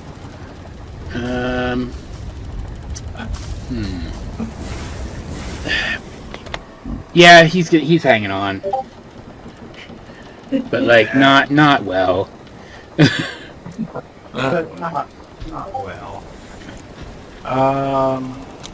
On that note, as I smacked him in the face with that, I'll look at him again, and I'll say before I end, you sure you don't want to give up? And then I'll pass. 1 second.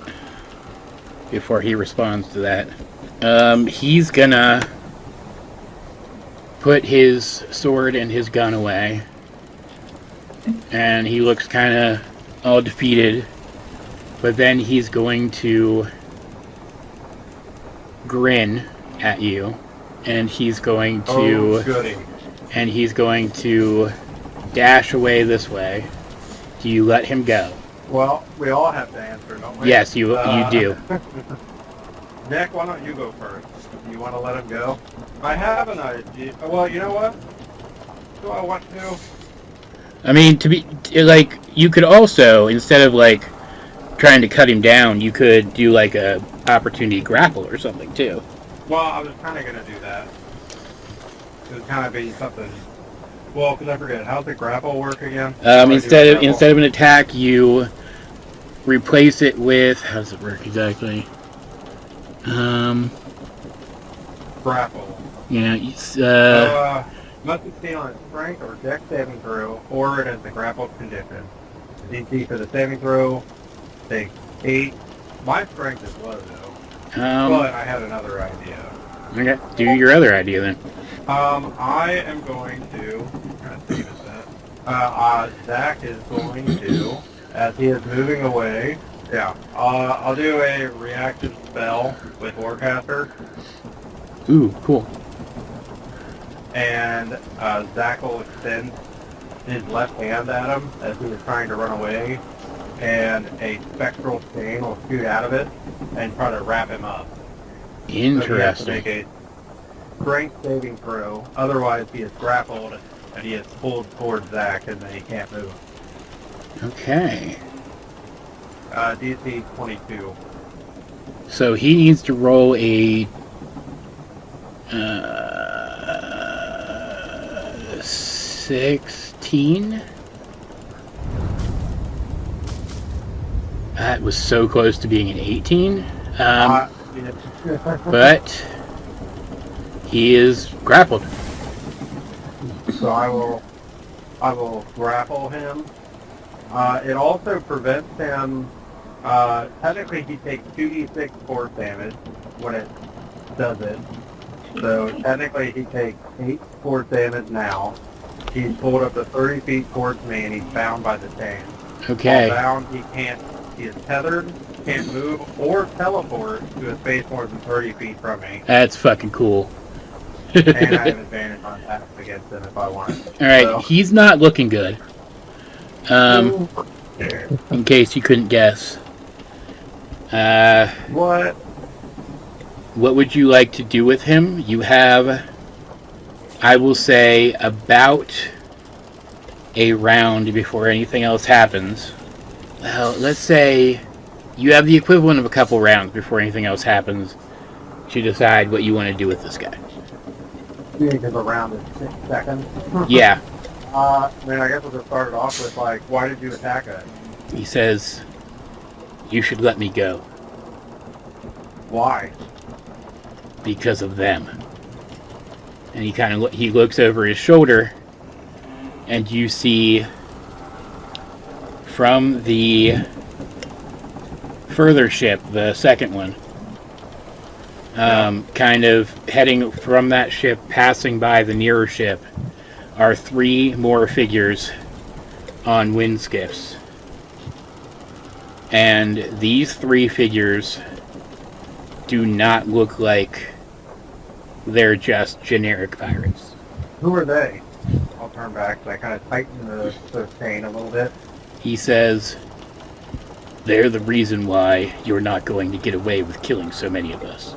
You attacked us to begin with. He doesn't say anything. They are now... How far out? Okay. I was gonna say, how far out are they now from us? Actually, they're on the other side of the boat now, right? Yeah, they'll be here in just a couple rounds. Johan says we should get back to the ship and brace for whatever attack this is. Yep. He's gonna head back. Zack will wind skiff and drag the pirate admiral behind him. All right. And then as he approaches the boat, he is going to kick off the wind skiff and have it transform back into a tool as well and grab it with his other free hand. Yeah, Johan's gonna leave his in wind skiff mode. So he'll put it back in, jump up, and then Zack will kind of throw the pirate admiral onto the deck. Kind of remains this chain And then, I guess Zack will see. Johan, do you want to drop your concentration on your, Yeah, what was it? entangle. What's it called? Yeah, he's Yeah. gonna do that. Alright, I'll pick up the pirate again, kinda. Be like, what do they want? Everything you have. How far out are they now? They're getting really close. But do as they look like orcs? yes, as they start to draw near, you see movement in the water kind of ahead of them, and the shark is ripped apart. Alright, so the shark, okay. Don't think that is a good sign. No, absolutely not. You see, as they get closer, you get a better look at them. One of them is, where is he? A massive, burly orc, and close to 8 feet tall, if not taller. You can't quite tell from, like, he's crouching on the little wind skiff. Where is he? There he is. He looks like he'd be a massive physical threat. Then there's kind of a burly but less burly woman, and the third one is another woman who doesn't look as strong as the other two per se, but she has a commanding presence. Dreaming, keep going up. Dreaming, And they kind of rush this way. And Johan says they're heading for the grappling hook that one pirate set, which is back here. Okay. On that note, Zack is going to pick up the pirate admiral and chuck him overboard. Okay. And then drop concentration on his pain. His, actually, funny enough, where's the pain? Actually, the pain does not require concentration. He just has to make a save. How tall is the boat? Oh, I don't know, From man. the water. Did you say 30 feet? Yeah, ish. Alright, then he will drop into the water, but he's still in the tank. So he's in the water. Before you can do anything else, though, as he falls, a fourth figure leaps out of the water Leaps out of the water. and lands right here on the deck. And he is going to... Razor fin. yes, he is a shark man. It's a shark man. He is going to Half shark, half man, half thing. attack Zack and Megan. Whoa! So Zack first. Ooh. Yep. Whoa! Hold on. My map crashed. I mean, it didn't hit. I'm kidding. God damn it. It definitely did. There it goes, okay. Yeah, okay, so that hits. Where's it? There. 4. Why are they so strong? 16 damage. And then Quick hang. swings at Megan. And also hits for 13 damage. Tiebreaker does the radiant, so it does 9 radiant back down. Okay. There you go. Everything's freezing right now. It's really annoying me. And he kind of draws everyone's attention for a second, and these other 3 have time to get over to here. And you kind of get the sense that this is a boarding action that these people carry out all the time. And from there, we are going to resume proper initiative. Johan, then Batul, this guy here, Zack, then the big guy, Krog, then Berlana, then this woman, Dura, then Razorfin, Brynn, Megan, and Darcy. So, since Razorfin just went, let's start with Brynn and go from there. Brynn can actually do some stuff. Let's see. She is going to. Where is that? I think that's an attack. Yeah, it's a melee attack. She is going to travel over here. Oops. And use Thunder Pulse. Alright. A discharge concussive blasts with strikes from your armor. The pulse counts as simple melee weapon and deals 1d8 thunder damage on a hit. The creature hit by the pulse has disadvantage on attack rolls against targets other than you until the start of your next turn. 24. 24? Will miss. Whoa! That's super dex. Okay. Again, that one definitely miss. He just kind of weaves out of the way. That's her turn.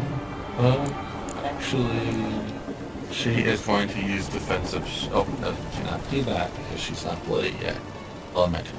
Alright. Megan then. And she is going to swing back at Razorfin.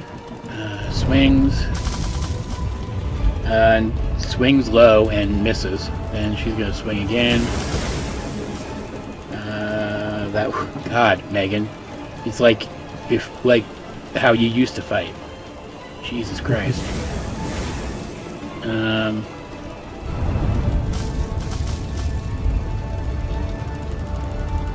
Come on, man. She misses 4 times. Oh my lord. Megan, what the fuck, man? Darcy's turn. And she's going to kind of look around and see what's going on. And she's impulsively going to start flying towards the people who are boarding. With Todd kind of running beneath her, trying to stop her, and Wolfgang kind of running beside Todd, trying to stop him. And Midnight the cat is also going to follow them. Because why the hell not? Wolfgang's doing what the puppies are, biting at them. Yeah. But on his neck. Which brings it to Johan. And he's going to yell up at Darcy to stop and get below deck, and then he's going to go and he's gonna. What should I have him do? He's going to cast. He's gonna cast jump with his actual first level spell slot. So I'm glad I didn't use that. He's gonna go here. He's going to kind of step off the wind skiff long enough to jump over here. Whoa! And land back on it. And he's going to attack Batul Lagak. Or just, Mystery Person 3. As you know. Lagai. Do I? You have a name, do I? You have a name, guy.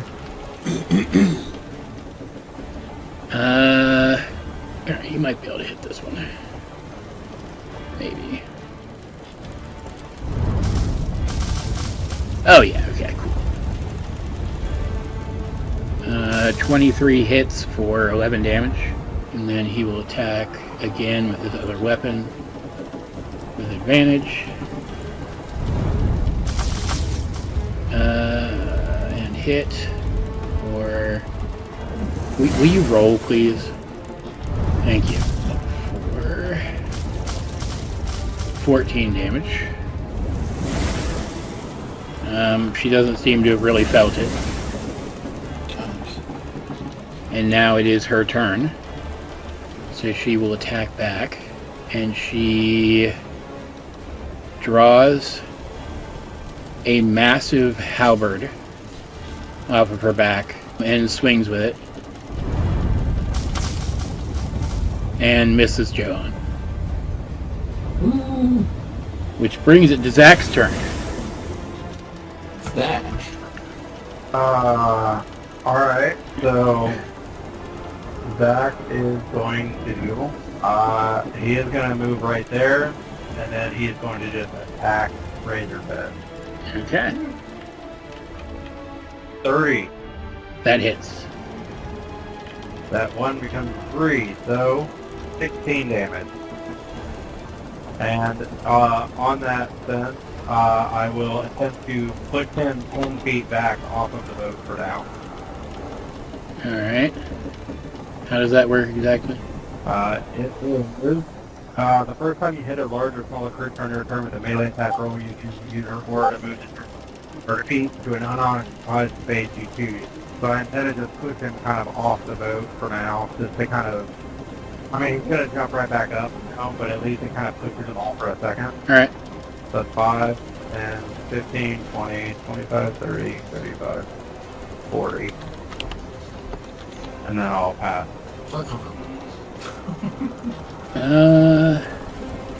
It's the big guy's turn now. He's gonna move up here, and he's gonna climb up the thing. And can he do anything from range? Yes, he's going to throw a hand axe at long range at Zack.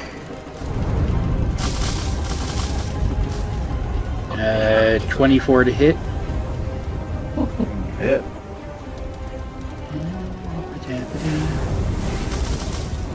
For 13 damage.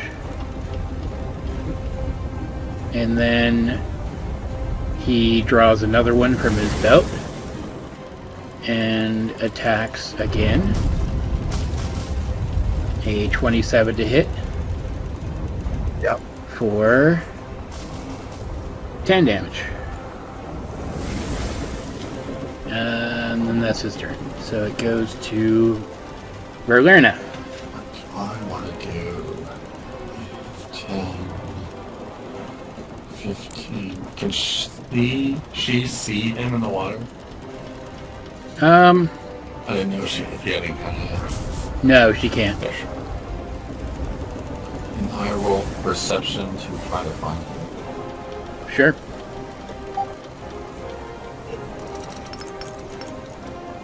You don't see him. Cannot find him. Okay, 20, 25, and then she can do that. That's what she's going to do. She's going to bonus action, Blessing of the Raven Queen. Okay. She is going to draw a crossbow and attack the big guy. That misses. Jesus Christ, this guy.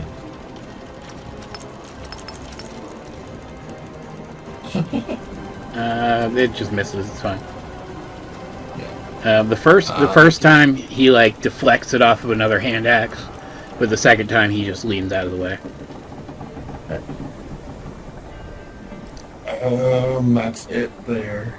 All right. Now this person is going to climb up, and she's just going to kind of saunter over, like with pirate swagger. And of all of these people, she's the one that looks the most piratey. And she's going to kind of look out across across everything happening. And she's going to... What am I going to do? What would be fun? She's going to cast... I forgot there's stickers on here now. Spike growth. Ooh. Like, And after she does that, she's going to draw a pair of matching scimitars. And it just kind of stand there ready. Brings it back to Sharkman's turn. And he and a shark are going to jump out of the water onto the deck. she stole your shark. He is a shark man, and it is a land shark. A land shark. Yes. Yeah. It Makes sense. is a Beastmaster Ranger's Beast of the Sea that he casts Longstrider and Jump on so that it can move on land. Because just giving him a Beast of the Land that looks like a shark would be too easy. And they're going to attack Brynn. Okay. So the land shark first.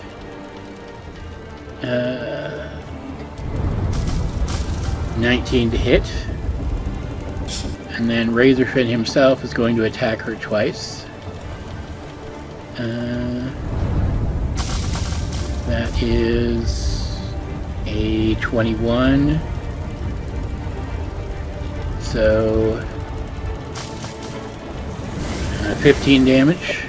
And then... Wait. Wait. She has a repulsion shield. Yeah, what does that do exactly? While holding it, when a large or smaller creature within 5 feet of you hits you with a melee attack roll, I can take a reaction to expend one of the shield's charges, and that push the attacker up to 15 feet straight away. So he So it goes falls back back into the water.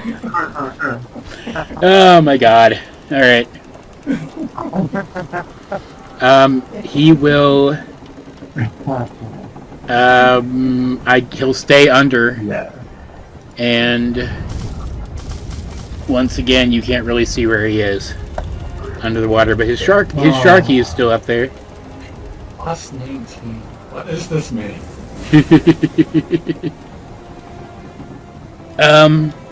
Let me put it this way. If Blackheart and his minions, well, maybe not Blackheart, if Blackheart's minions had decided to give these people trouble, you wouldn't have had to deal with them. What? Yeah. What are these guys?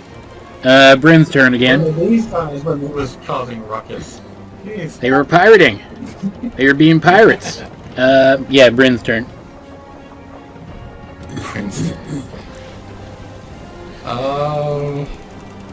Brand's gonna thundershock the shark, I guess. Okay. Thunderbolts.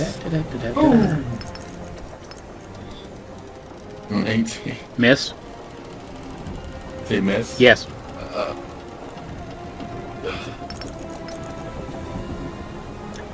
That's still... Gosh. It kind of flops back and forth and dodges both attacks. She is going to go... Oops. Here. Alright. Probably no. I don't know. It's really dangerous. It's really dangerous right there. I'm going to go right here. Alright. Because I don't feel like getting dragged into the water.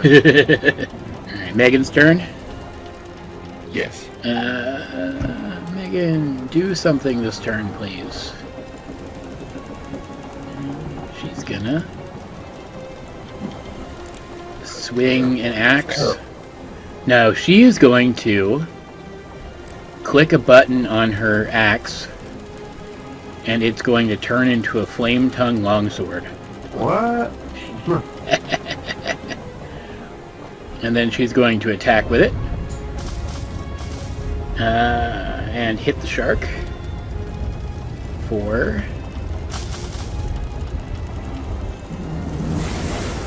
21 slashing damage and 3 fire damage, which does not kill it.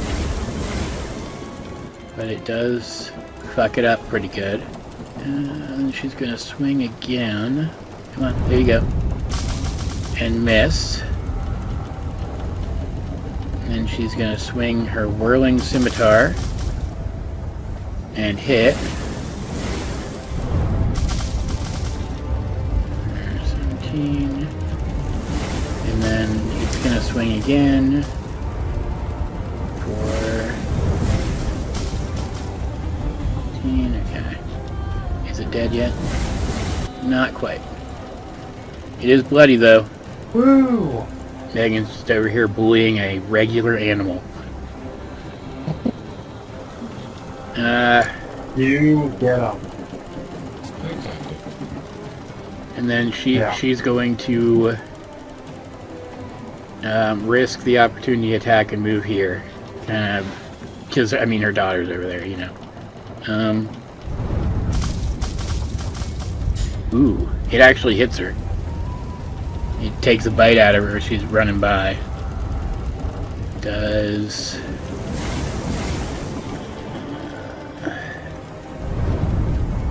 nine damage. Megan got damaged by a minion. That's crazy. Crazy. Which brings it to Crazier. which brings it to Darcy's turn, Darcy. and she's gonna fly right over the spikes and attack this lady. Oh my goodness. Darcy. All this for a drop of blood. As she is here, Yep. as she's here, she's going to throw a hand axe, which has an odd orb attached to it, and it actually hits, and like nicks her for like a little bit of damage. Yeah. And as it hits, a spectral dog appears to snatch the hand axe up and bring it back to Darcy. But then she gets here. It's called a bounder's ball. It's one of the I think it was in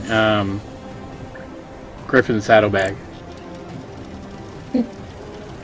She draws her giant ass club and attacks with advantage for her second attack. That'll also hit for...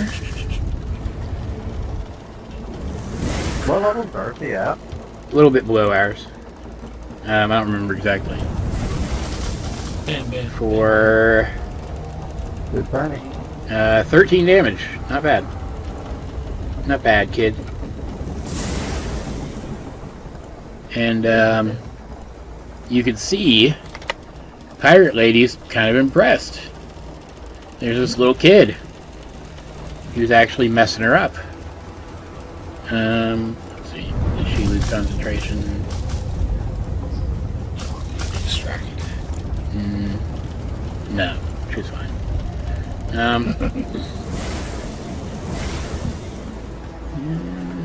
She looks like kind of impressed, and then she smiles.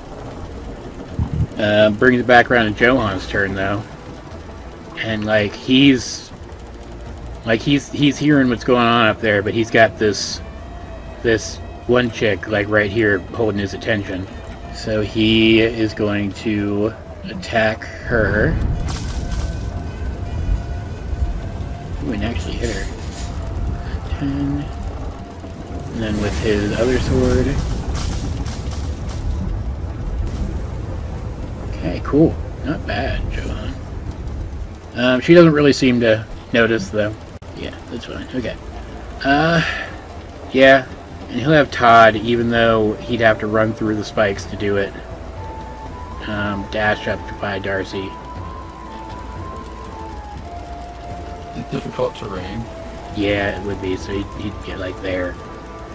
I was just asking this. Yeah. Of mine. Which would do... how much damage would that do? Where's the spell? Todd gets pretty bloodied up. What does spikes do? 2d4 for every 5 feet you move. Okay.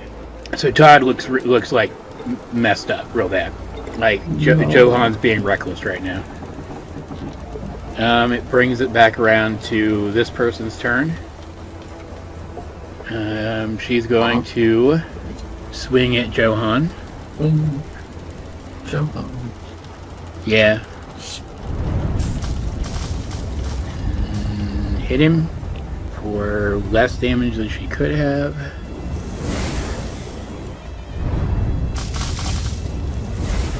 So 19. Like, he feels it, but like it could have been worse. Don't her do anything else? What else can she do? 4, 5, 6. Yeah, she's gonna hit him with another 9 psychic damage from a feature.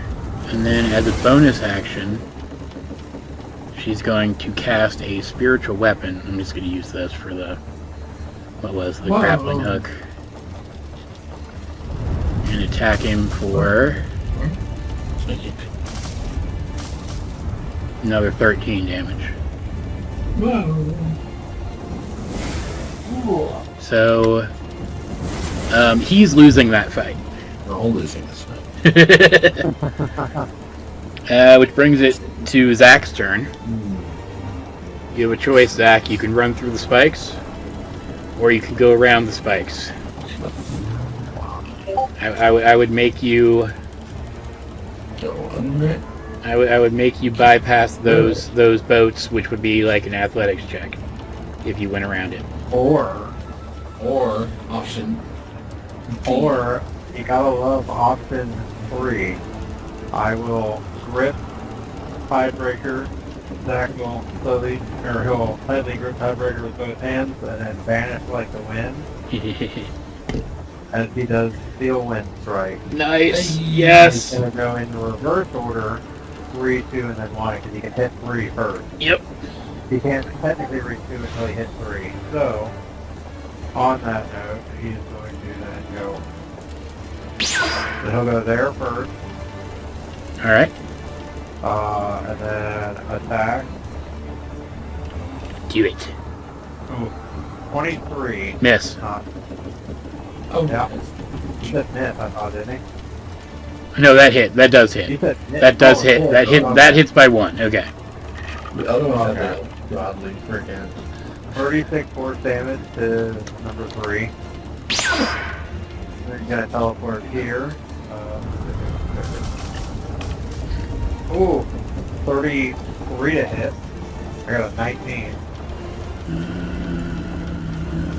That will hit. I hope that.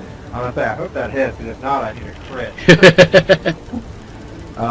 40. I can't read it because the dice is in the way. Yeah, that's why I don't. 40 something. That's why I'm not sure about the dice on the map thing yet. I And can't then I'm gonna teleport here.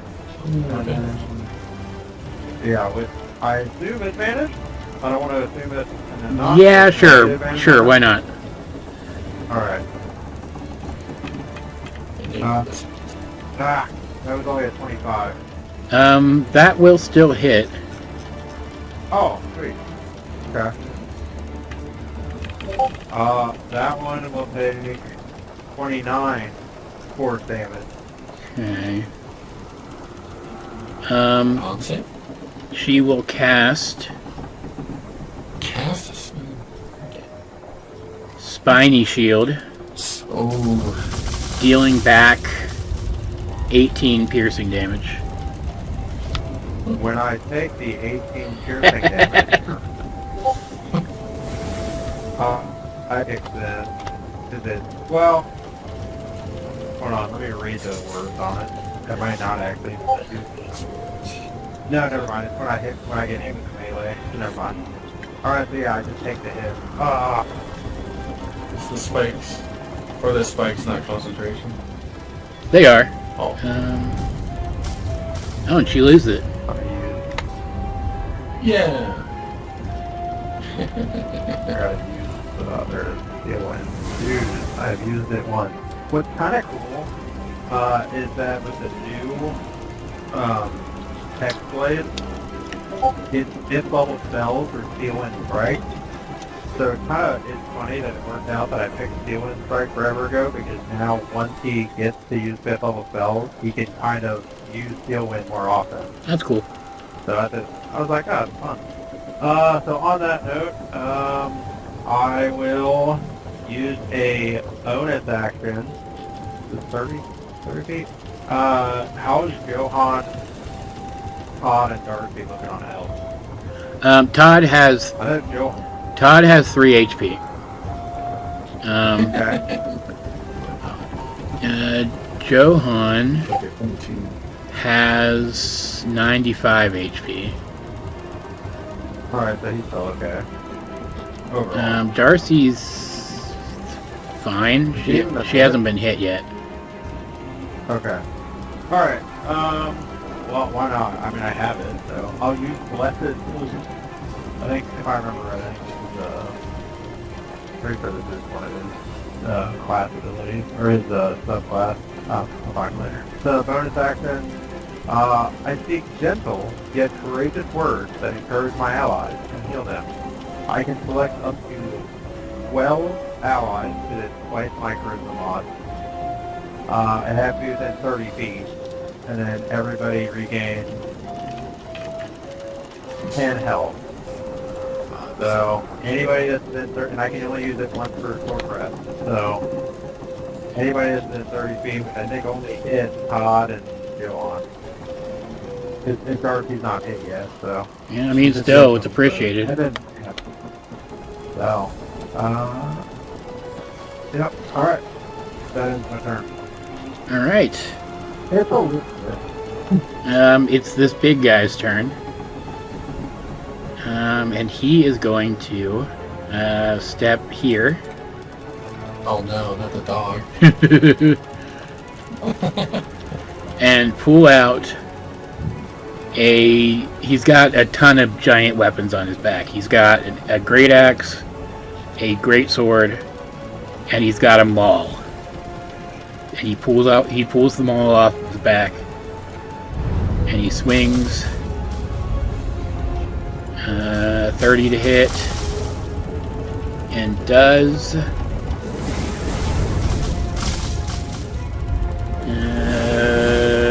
Todd dies damage. No! That's son of a bitch. Says Todd dies amount of damage. That's very specific amount of damage. Well, I stopped counting when I got to 13. How much damage? Todd dies damage. Ooh. Todd dies damage. Well, how much? Wait. No, he doesn't. How much health did he have? Before I healed him for 10. Yeah. Yeah, 3. So 13. So he doesn't die. Well, I mean, he Todd dies, He Oh, okay. and then he's gonna step this way, and he's going to swing again at Zack. Oh, okay. I was gonna say if he wasn't, I was gonna bitch at him. 25 to hit. Yep, that hits. For 22 damage. 22 damage. He takes 3. Let me look at the game log. Yeah, 3 radiant damage. Cool. Folks, I grab unkindness on him. No. Really need to do something. I really Yeah. Yeah, we do. How's everybody looking? I mean, Zack's okay. He's got 91 out of 161, so he's okay. Elena's at 72 out of 109.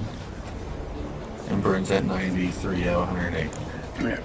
We're alright. Yeah. I mean, overall. How are my guys doing? The guy that just took that recoil damage still has 318. What? Shark guy only has 152. Must have toughness. The lady that's fighting Yeah. Johan still has 186. Maybe these level 20 guys turn. And the captain-y looking one has 252. I think you're right, Nick.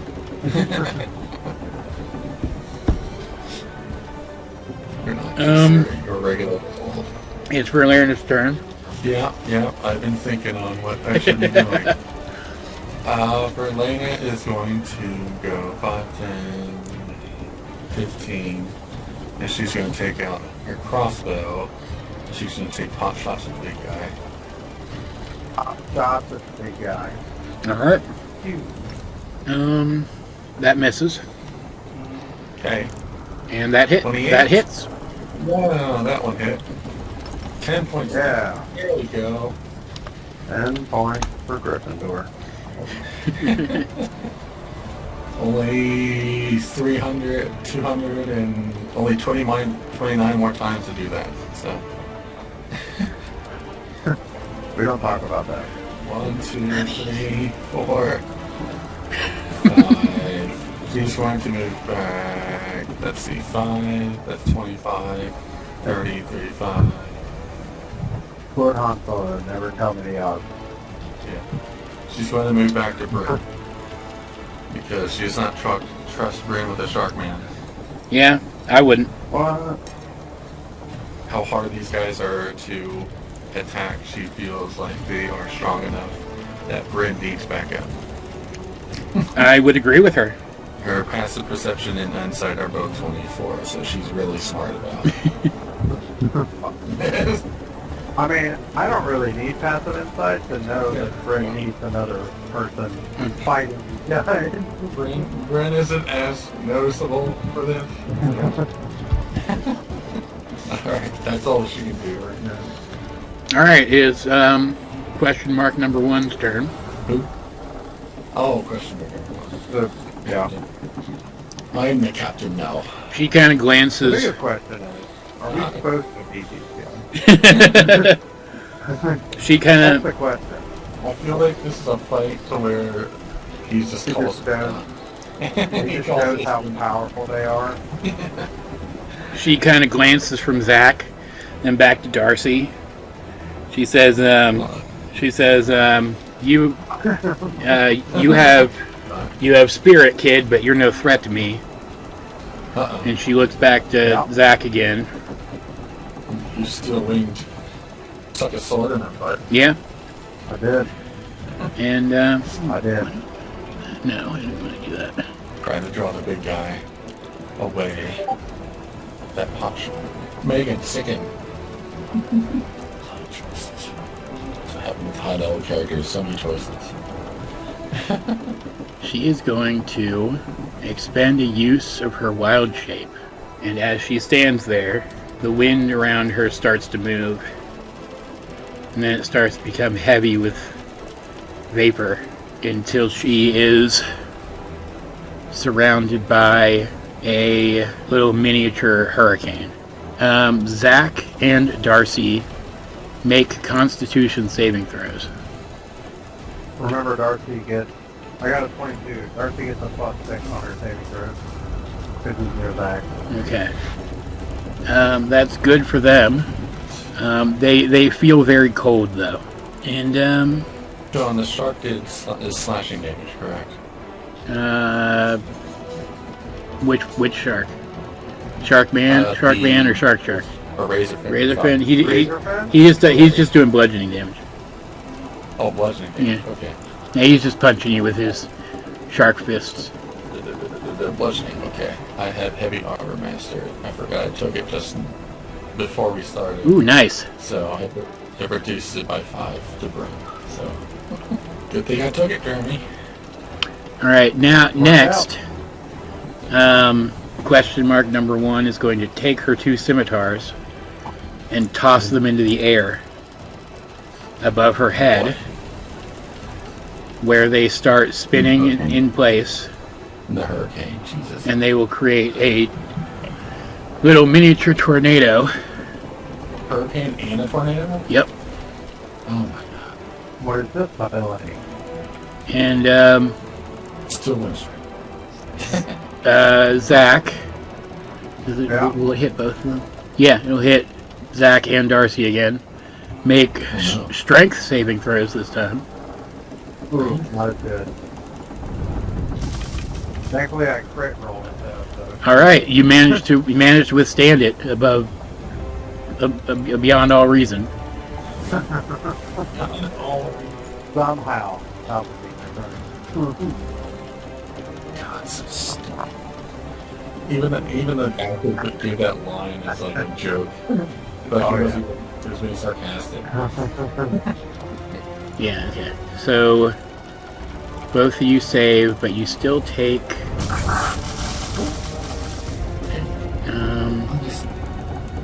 13 bludgeoning damage. And then the swords fall back into her hand. Oops.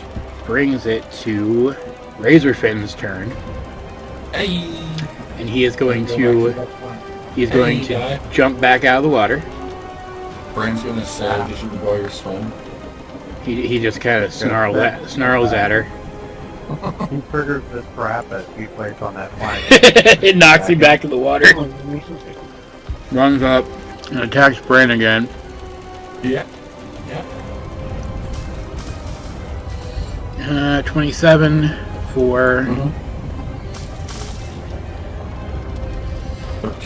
Yep. And then 21. What's her AC? Okay. I thought for 12 damage. And then his shark is going to go there and bite Merlerna. 25 for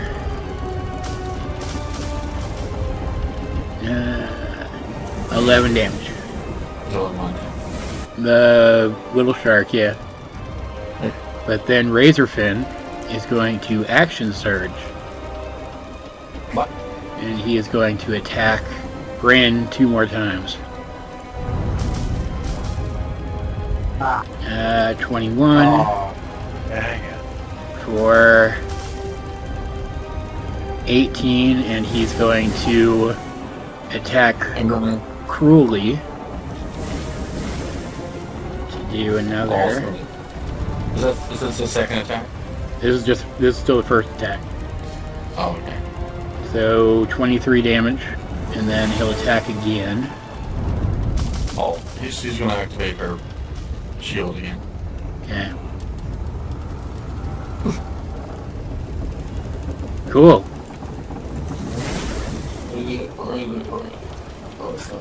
Well, good thing he didn't go with his initial instinct and move here. He will then move back up, and then he'll attack her again. For 12 damage. And then he will spend... Where are they? God, he has too much stuff. Spend 2 focus points for Stunning Strike and Flurry of Blows.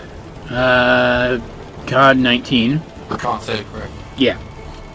Damn it. She is stunned. And then he attacks with advantage twice.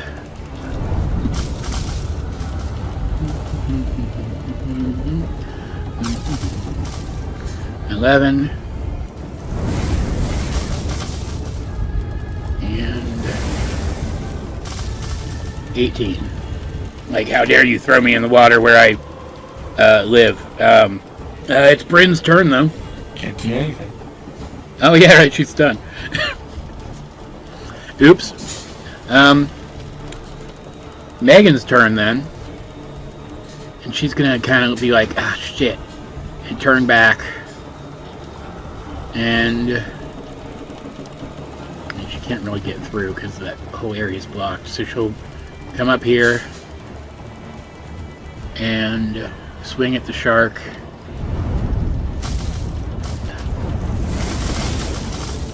So 27. I don't have to bring it down yet. Yes. So the shark goes down, and then she continues through and does her second attack on Razorfin.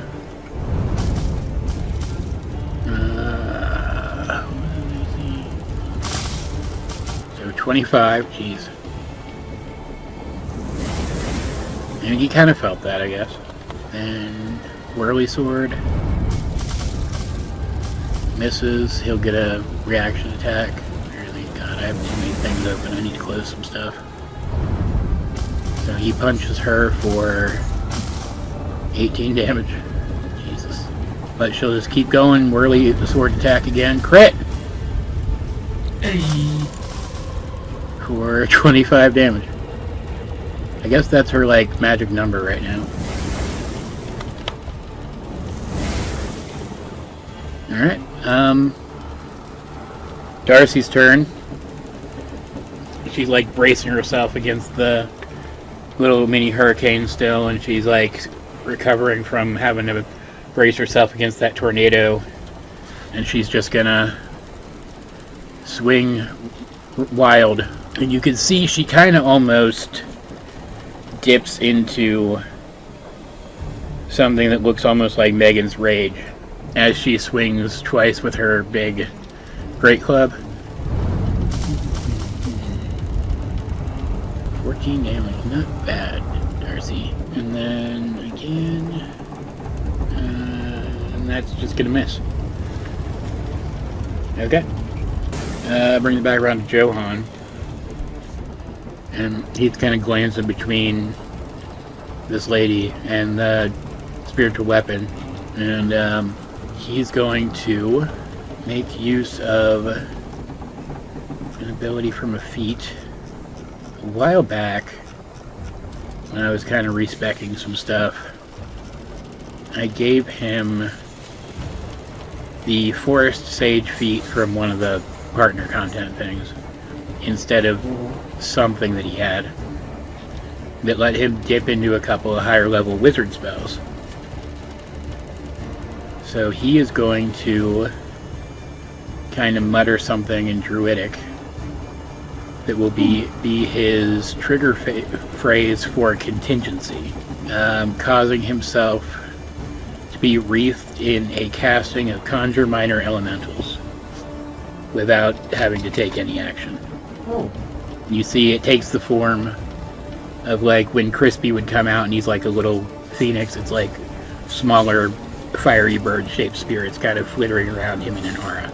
He says, you are going to move. He's going to do his daily free casting of Misty Step to move here, and then he's going to cast, how hard can I go here? Sure, let's do that. Scorching Ray at 7th level, 8 shots of it, so 6 out of 8, that's not bad. And technically speaking, for spells like Scorching Ray, you're only supposed to roll the damage once, so that's 7 times 6, and then for Conjure Minor Elementals,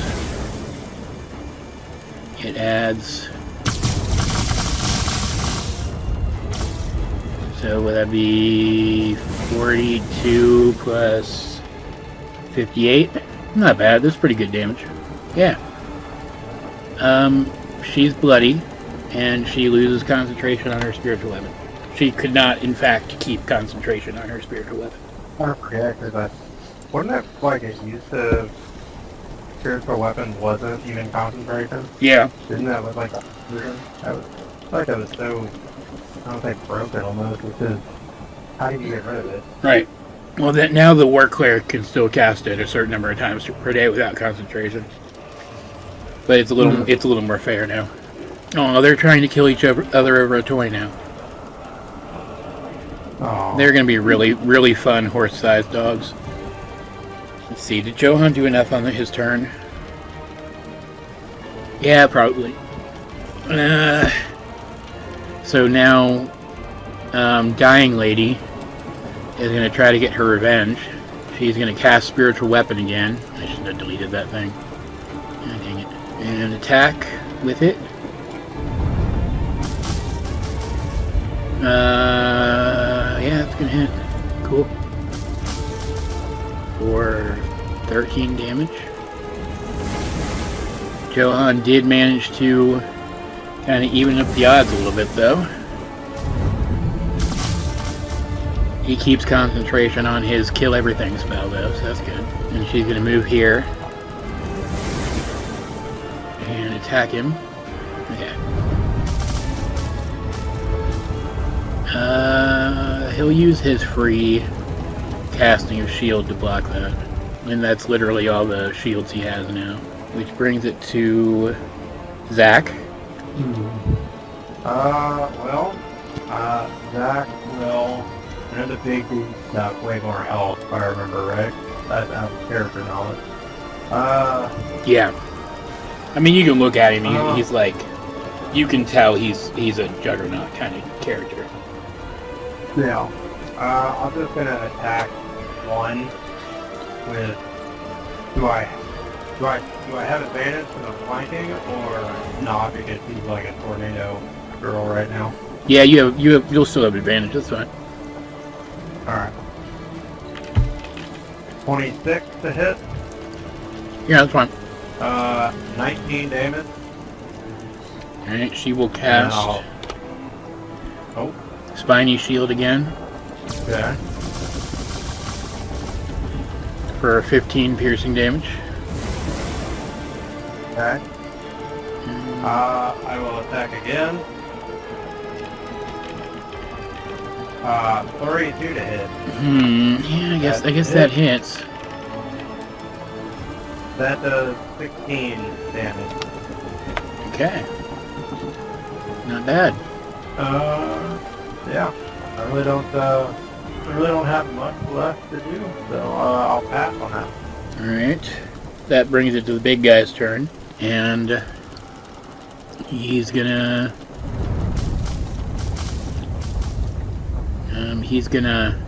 step up and over this. Darcy will get a attack against him and miss. And he's gonna attack Zack with flanking. And it still hits, I'd imagine, with a 29. For 25 bludgeoning damage. Okay. On that, he takes 7 radiant damage back. And then he'll attack again. Please roll advantage this time. Yes, okay, cool. 25 to hit. Yep.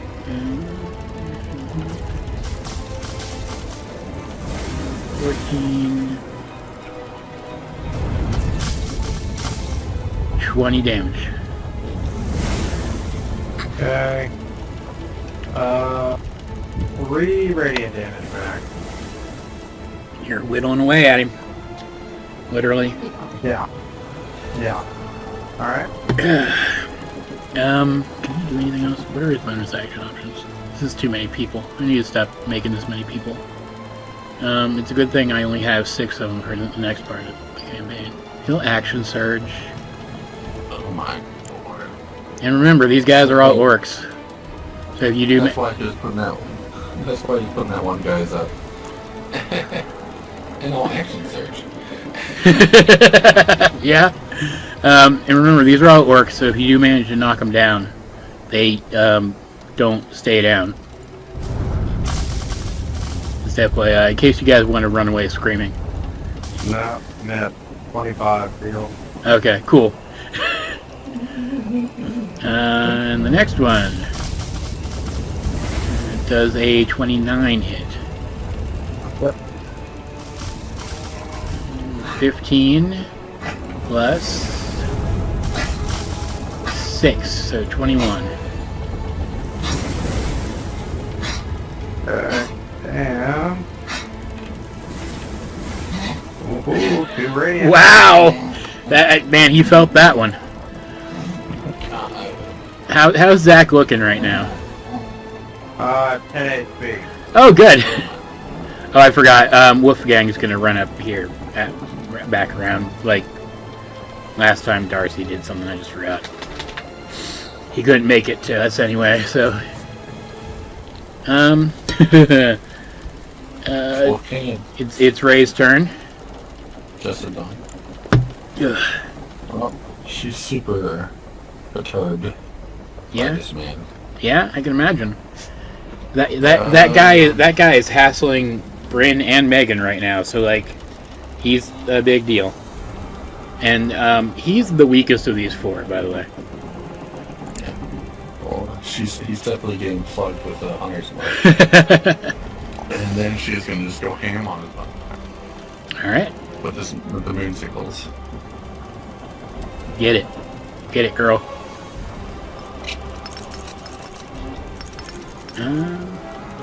That misses. Let's do Nick. That misses. Lord. Let's do it again. Yeah. Nope. What the fuck is this thing? He's weaker than the other ones, so his AC is higher to compensate. That's it. All right. Move bonus action action. Huh? I said move bonus action action. Sorry. Yeah. So Captain Lady's gonna take her turn. She is going to sorry Zack, turn and attack him with one of her two scimitars. Okay. 29 to hit. Yeah. For 13 plus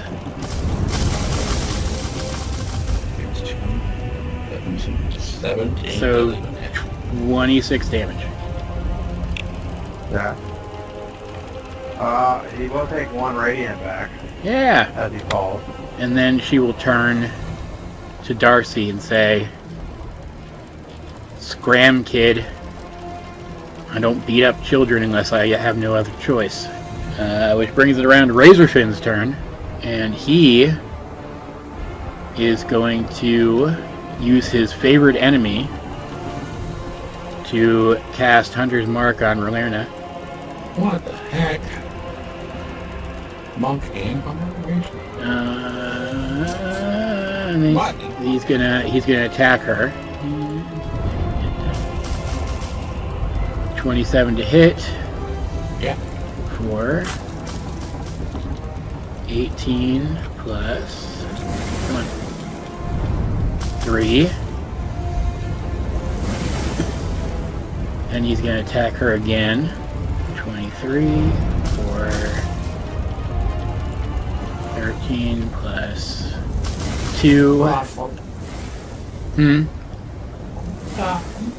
And then he's going to spend 2 focus points. Hold on.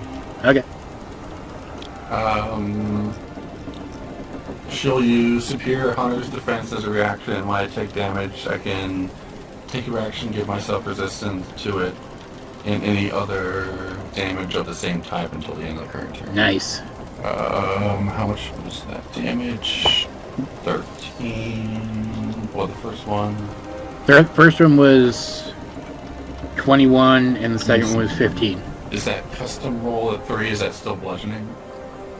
That is... No, that would be force, I think. Yeah. So...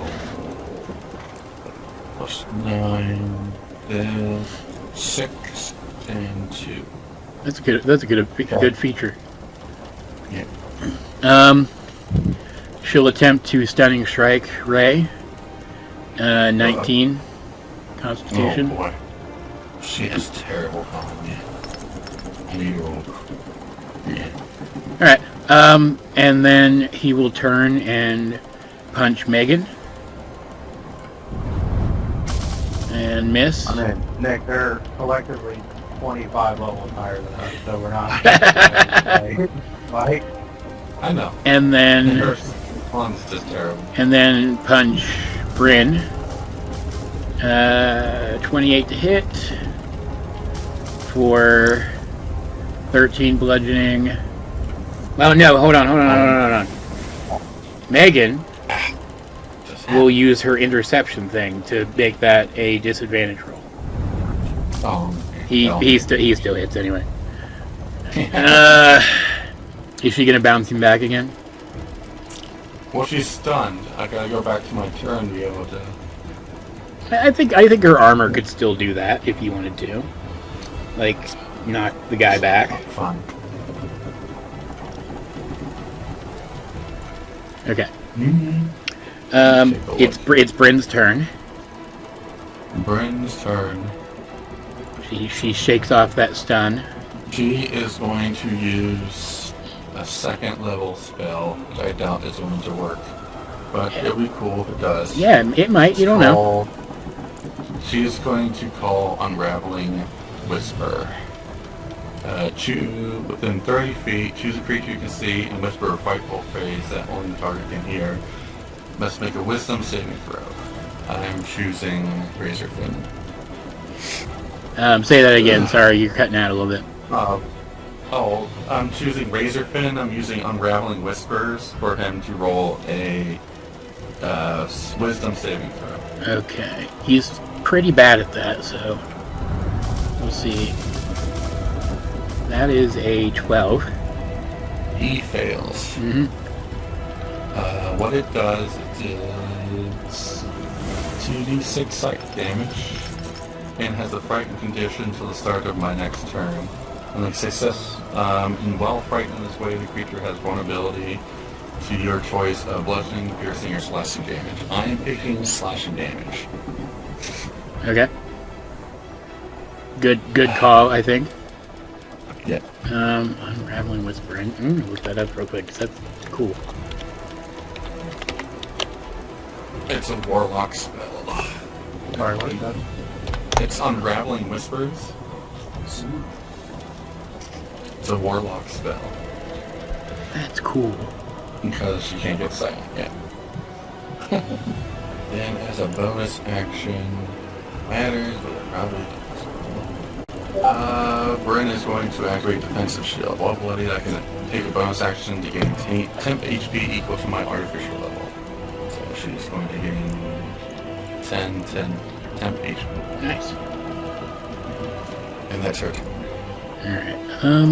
Brings it to Megan. She's gonna take advantage of that vulnerability that guy's got right now. And just kind of wail on him. Did she use her action surge yet? I'm just talking to myself. No, she did not. She's just gonna go ahead and use action surge immediately.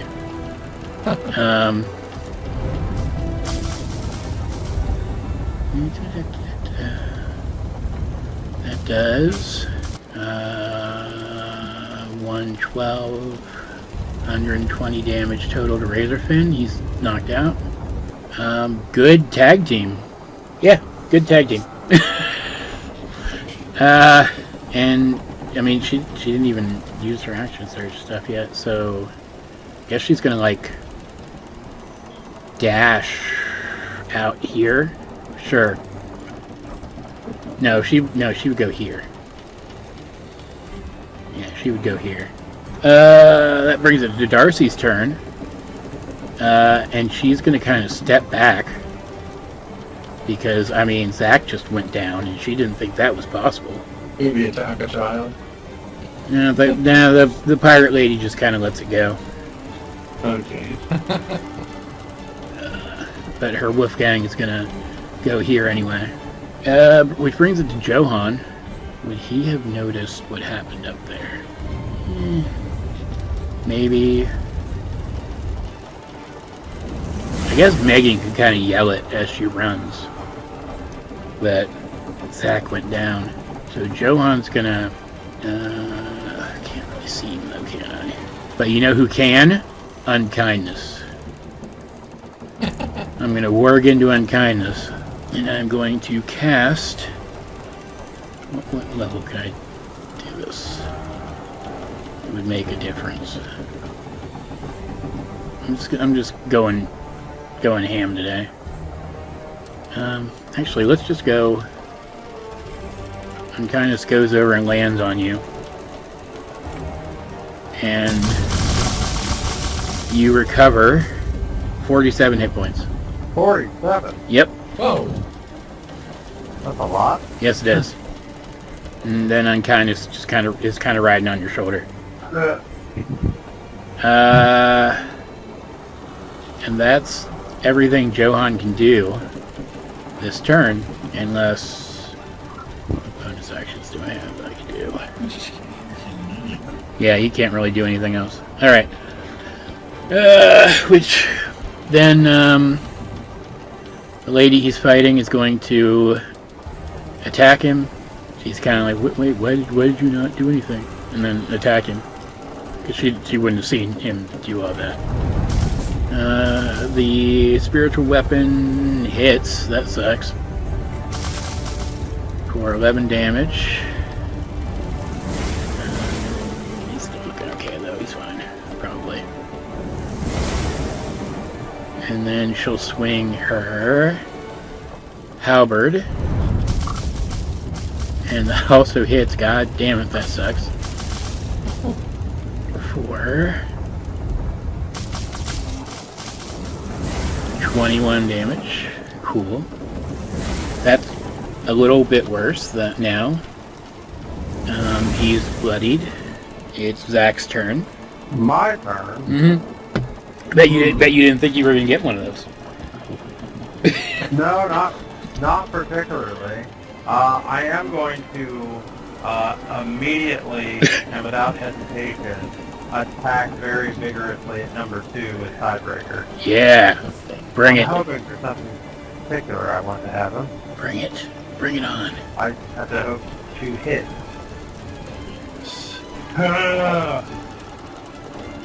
Only a 23. That does not hit.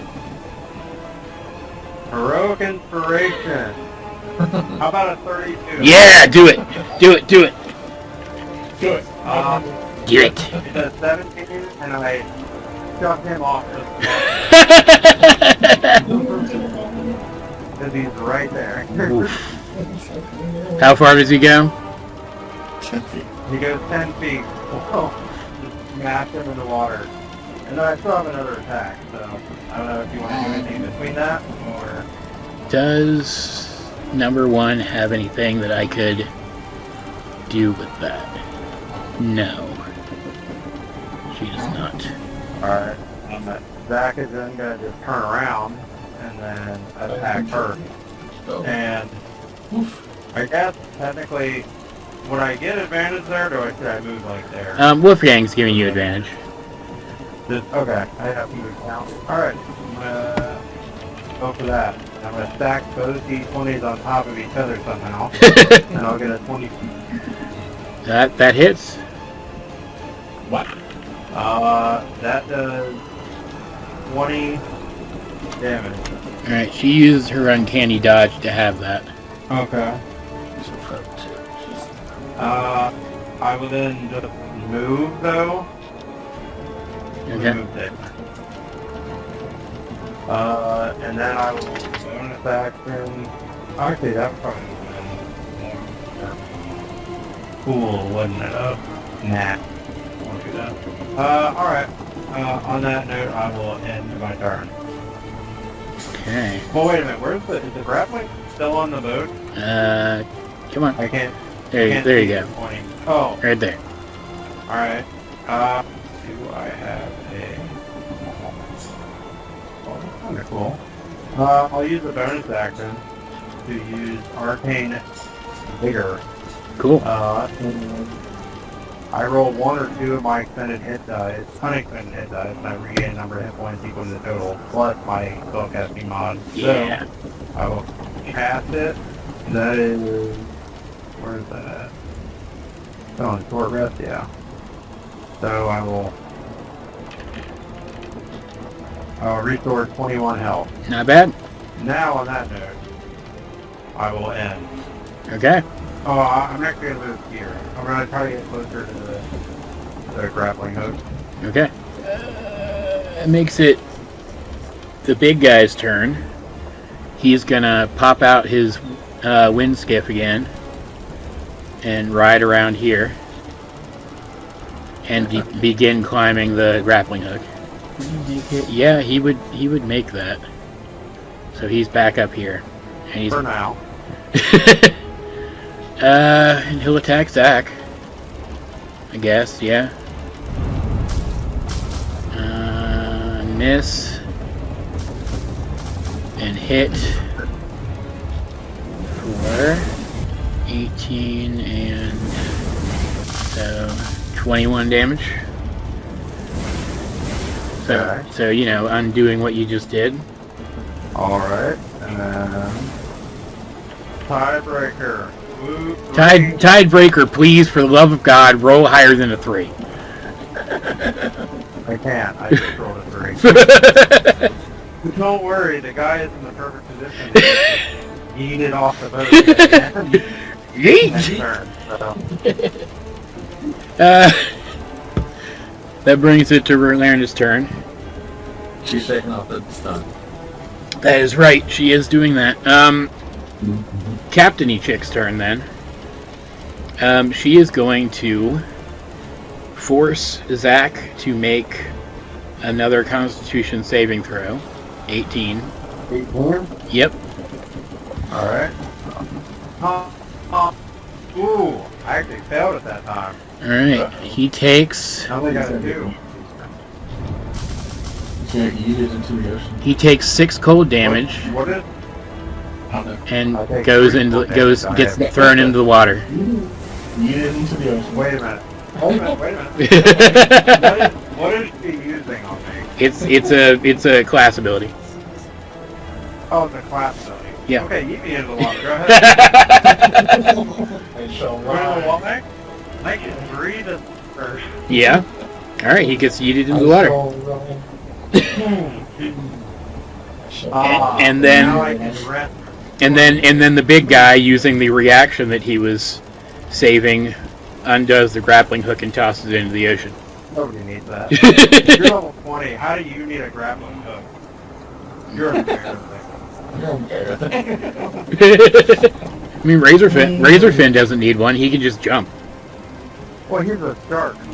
He's a half shark man thing. And that was just a bonus action. So then she's going to attack. Yeah. Hold on 1 second. You need to check something. Ah. I'm now in the water. My natural habitat. Yeah. Okay. That's what I thought. All right. She's gonna move here.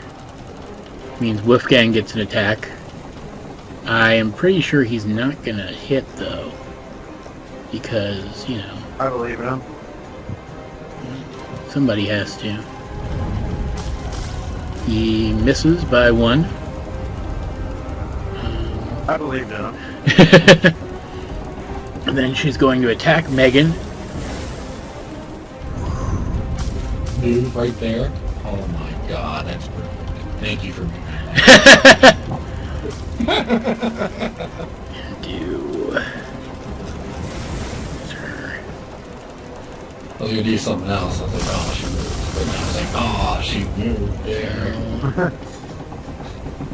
Megan actually felt that. And she's gonna attack again. And then she's gonna use the rest of her movement to go back here.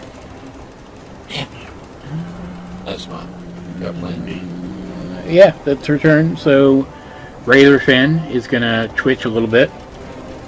And then it's Brynn's turn. Brynn is going to... Oh, the cat. The cat runs up here too. Because, you know. Why not? Oh, and when Zack landed in the water, unkindness flew off his shoulder and he landed here. Makes sense. Because, like, I have to keep track of all the critters. Cat, is that you? Trevor, is that you on the cat form? Now that's Megan's familiar. What I call it, Brynn reunite. is going to... Oh, go ahead. Oops. What'd you do? You did something stupid.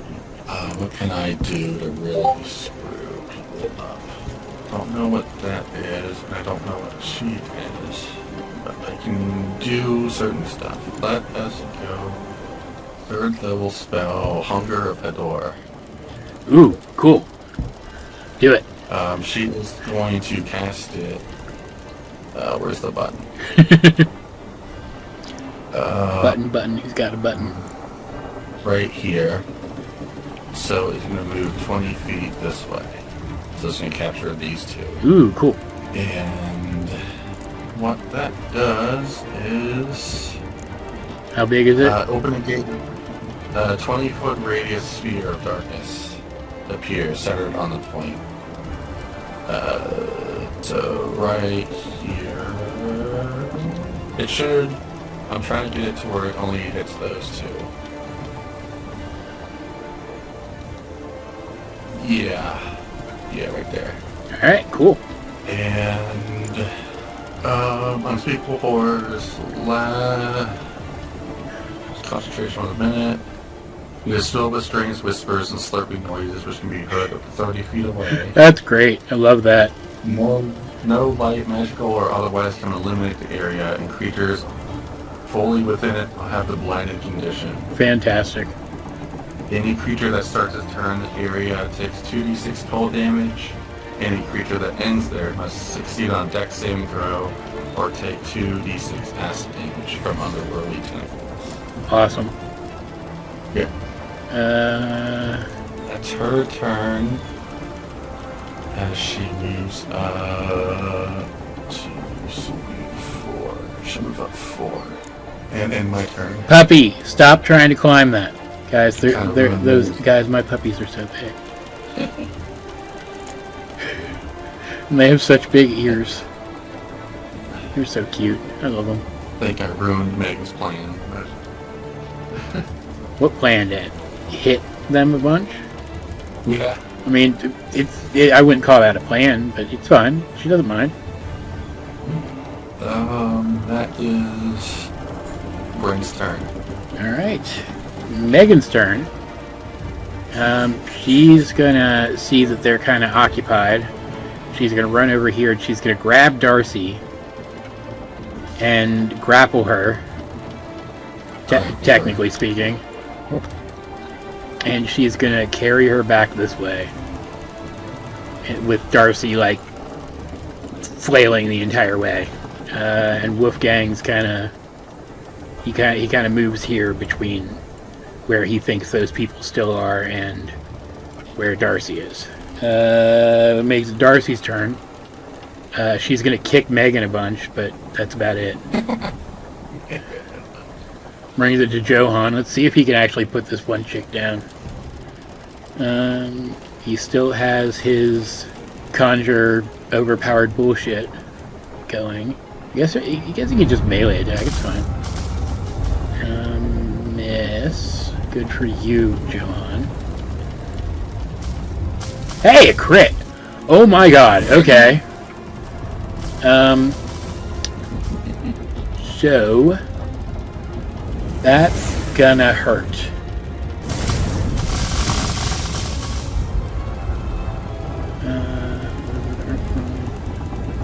Move, dice. I swear to God. Yeah. Okay, so that's 46 damage. She ain't looking good. Johan's serious today. Okay, good for him. Be their daughter. Yeah. Do you have any... Ooh, I could do that too. I'm gonna do this too. Hold on.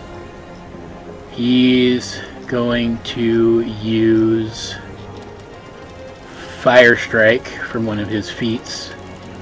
Fire. Yeah. Does another 10 damage on top of that.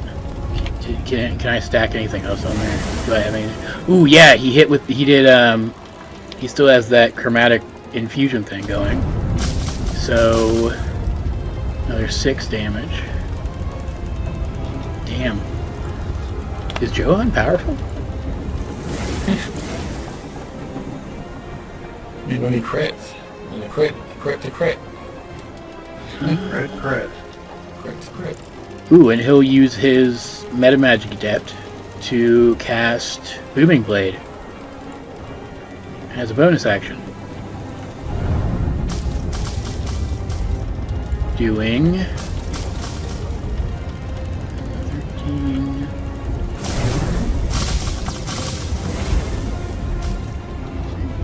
36, and knocks her out. She's an orc. Oh yeah, right. She stays up with like 1 hit point. Oh no. That's it though. She loses her spiritual weapon either way because that was a fuck ton of damage. Sorry, I got caught up in Johan actually defeating someone. Oh. Is orc ability once, or is it how many times? I think it's just once. We're just doing once for now. Either way, it's fine. I think it's one. That's his whole turn. They can use magic missiles. It is now the woman he's been bullying's turn. What do you have? She's going to cast. Oh, that'd be fucked up. Yeah, let's do it though. She can't disengage. Should she risk getting knocked out by Johan? A true humiliation. She moves there. Uh-oh. Don't. She's flying, or she's skipping? She's skipping.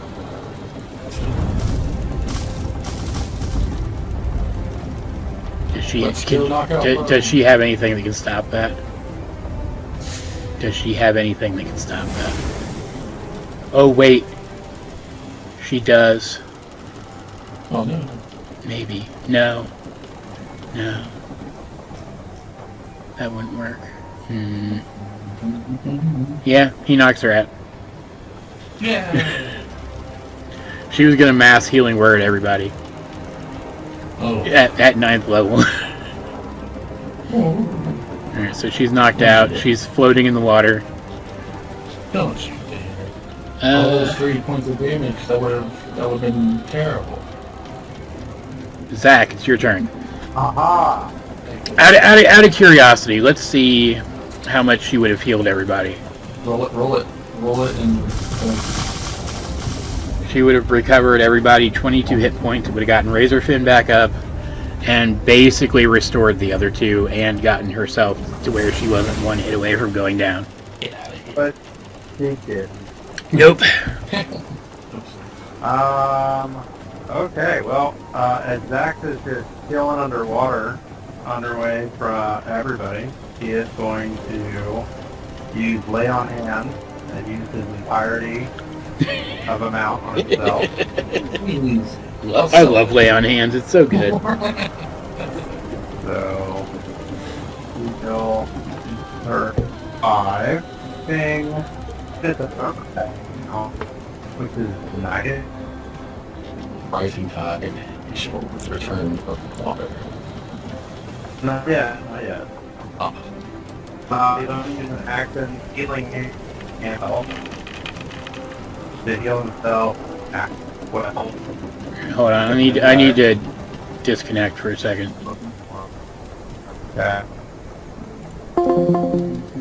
And it's about here that my screen capture stopped recording system audio for some reason, so I'm just going to sum up what happened next. There's not a whole lot left. I'm going to kind of speed up the footage down below so you can see what's going on.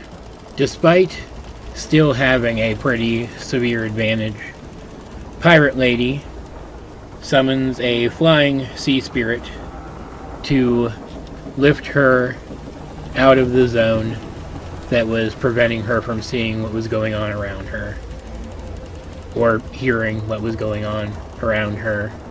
A pretty devastating combination, honestly. And she seems confident enough, but when she sees the opponent that was battling Johan and somehow lost to him, floating unconscious in the water, she suddenly seems to be very concerned. More so than she was when, like, Razorfin went down, for example. And sounds the retreat, going to collect that fallen combatant, and then the big guy, and then Razorfin, and then fly away on her big serpent. And the heroes just let her because that's how they roll, and also they can kind of read that that's what was supposed to happen.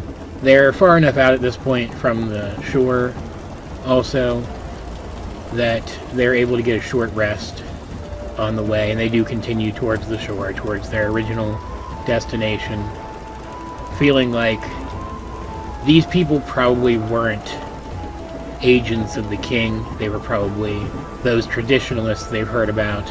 And getting to a place where the king is in control is their quickest way of getting information about these people, most likely. They also kind of get the feeling that their enemies here were even kind of holding back against them, and they still did that well against our heroes, meaning that they are a genuine threat. Johan also, once he's back on the ship, gets very short with Darcy, ordering her to go down below deck and wait for him to discuss with her the disobedience that she showed during that battle. And when it's clear that he will not put up with her arguing with him, she does concede and go do that, going down and pouting on a barrel below deck while the 3 generic sailors are down there pretending like they didn't hear what was going on upstairs. All in all, while our heroes came out of this alive, something that was certainly not guaranteed given the strength of their opponents, they're not necessarily in a good place. And I'm sure more than one of them are already considering how they might go about taking on these people more successfully, should it come to it that they need to do so.